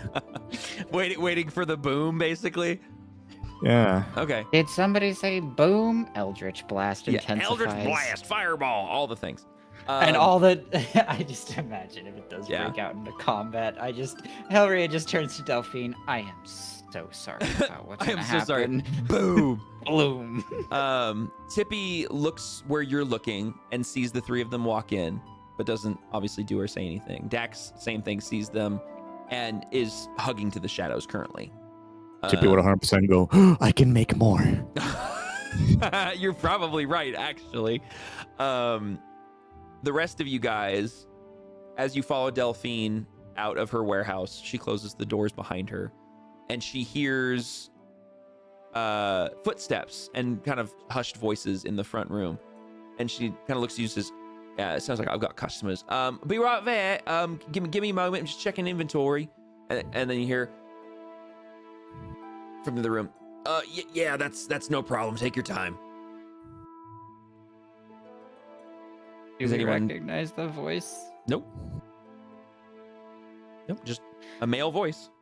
As Delphine is going towards the front end from the back storeroom door, Rhea will still be next to her, nonchalantly walking, but as soon as the door opens, can I make eye contact, or can I make visual confirmation on these individuals for a quick glance? Delphine doesn't lead you out first because now that she's got customers out there, she stops. She's like, as she says, like, be right there. She's like, wait here, and has you guys wait in the middle room.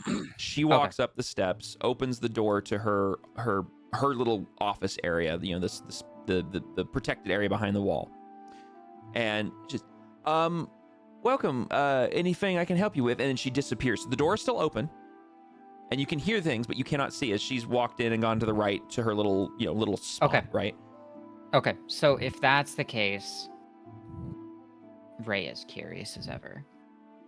Yeah. And just kind of goes up the stairs, doesn't leave through the doorway. Would I be able to peer around the corner and just kind of glance who If might you have want to shown up, attempt just that, you can to do be that. a curious bean? You can attempt that. It's a weird angle, but you're also doing. And I assume you're trying to remain hidden when you do this. She's just correct? kind of remaining in the back. Okay. So I want you to roll me a stealth check at that. As you're doing that, you guys hear another voice say, "He looked familiar to you. He looks a bit odd, but I recognize him from somewheres." Yeah, he does look familiar. Wait, isn't that Horst? Horst, isn't that you? And Fuck. Delphine kind of is like, what you mean? Him in the corner? That's Sean. That's not. I don't know who you're talking about. His name's Sean. He's a bit odd. Says, no, that's our mate, Horst. Horst, you've been missing now for a few days. And It's only been 1 day since this freaking attack. well, they don't know that as far as like they're not great at time. I will say the door is still open, so you hear outside this sort of like verbal recognition. You guys just heard that from the back room. Delphine is confused, and she glances over her shoulder a bit and glances back to you guys and right, well, while they're having that moment, anything I can help you with? And she looks to the one in front of her, and he's like, one moment, this is odd. That horse, that does look like you. And they walk over. I'm gonna look at Heller and be like, I have an idea. You're gonna have to trust me. What are you thinking? Me go out there, tell a tale of some sort, and get Sean the hell out of here. I don't think he'll move without Tippy. I will push as hard as I possibly can. I will say, because obviously Fox is not here, Tippy can hear a lot of this happening. So there is the potential for a move here. However, this is where we're going to pick it up next session because this is a perfect spot to end it. Okay. By the way, Rhea stealth 22. Yeah, you're fine. You were able to peek around. And you from the angle, you maintain being hidden, but you can't really see anything because you're at a weird angle. You're not able to see anything from around the corner, but you are perfectly stealth there. So you can basically stay peeking until you tell me you don't want to. Okay. Yep. Anyways. But yeah, this is where we're going to stop it. So you guys are... You guys have heard the recognition that they seem to recognize, quote unquote, Sean. And Kyria, Daxori, and Tippy are out in the alley across the street. And Helrea, Grigor, Pipwick, and Talina are in the back room of the Gilded Crow with Delphine in the little cubicle spot. I need to, before you take down Foundry, I need to take a note of this because it's so stupid that I'm gonna. I'm scared, actually. I'm purposely not gonna look at your notes because I'm scared. But yes, we will pick this up again next week here. Hopefully everybody can make it next week. And I've got some prep to do between now and then. I'll let Ty put up the RSVP. Yes, that's fine. Yep, we'll do that tomorrow. If he forgets tomorrow, I'll put it up. Yep, all good. But yeah, thank you guys for hanging out and for playing. I know we had players drop like flies tonight. One didn't make it, and then two got sleepy around the same time. But it was fun. Good session. I know it was a little weird with the shopping and stuff. Sometimes it happens, but hopefully next session will be a little more interesting. Cool. All right. Well, thanks, guys. You guys have a great night. You too. Bye bye. Stream. Chat. Night night.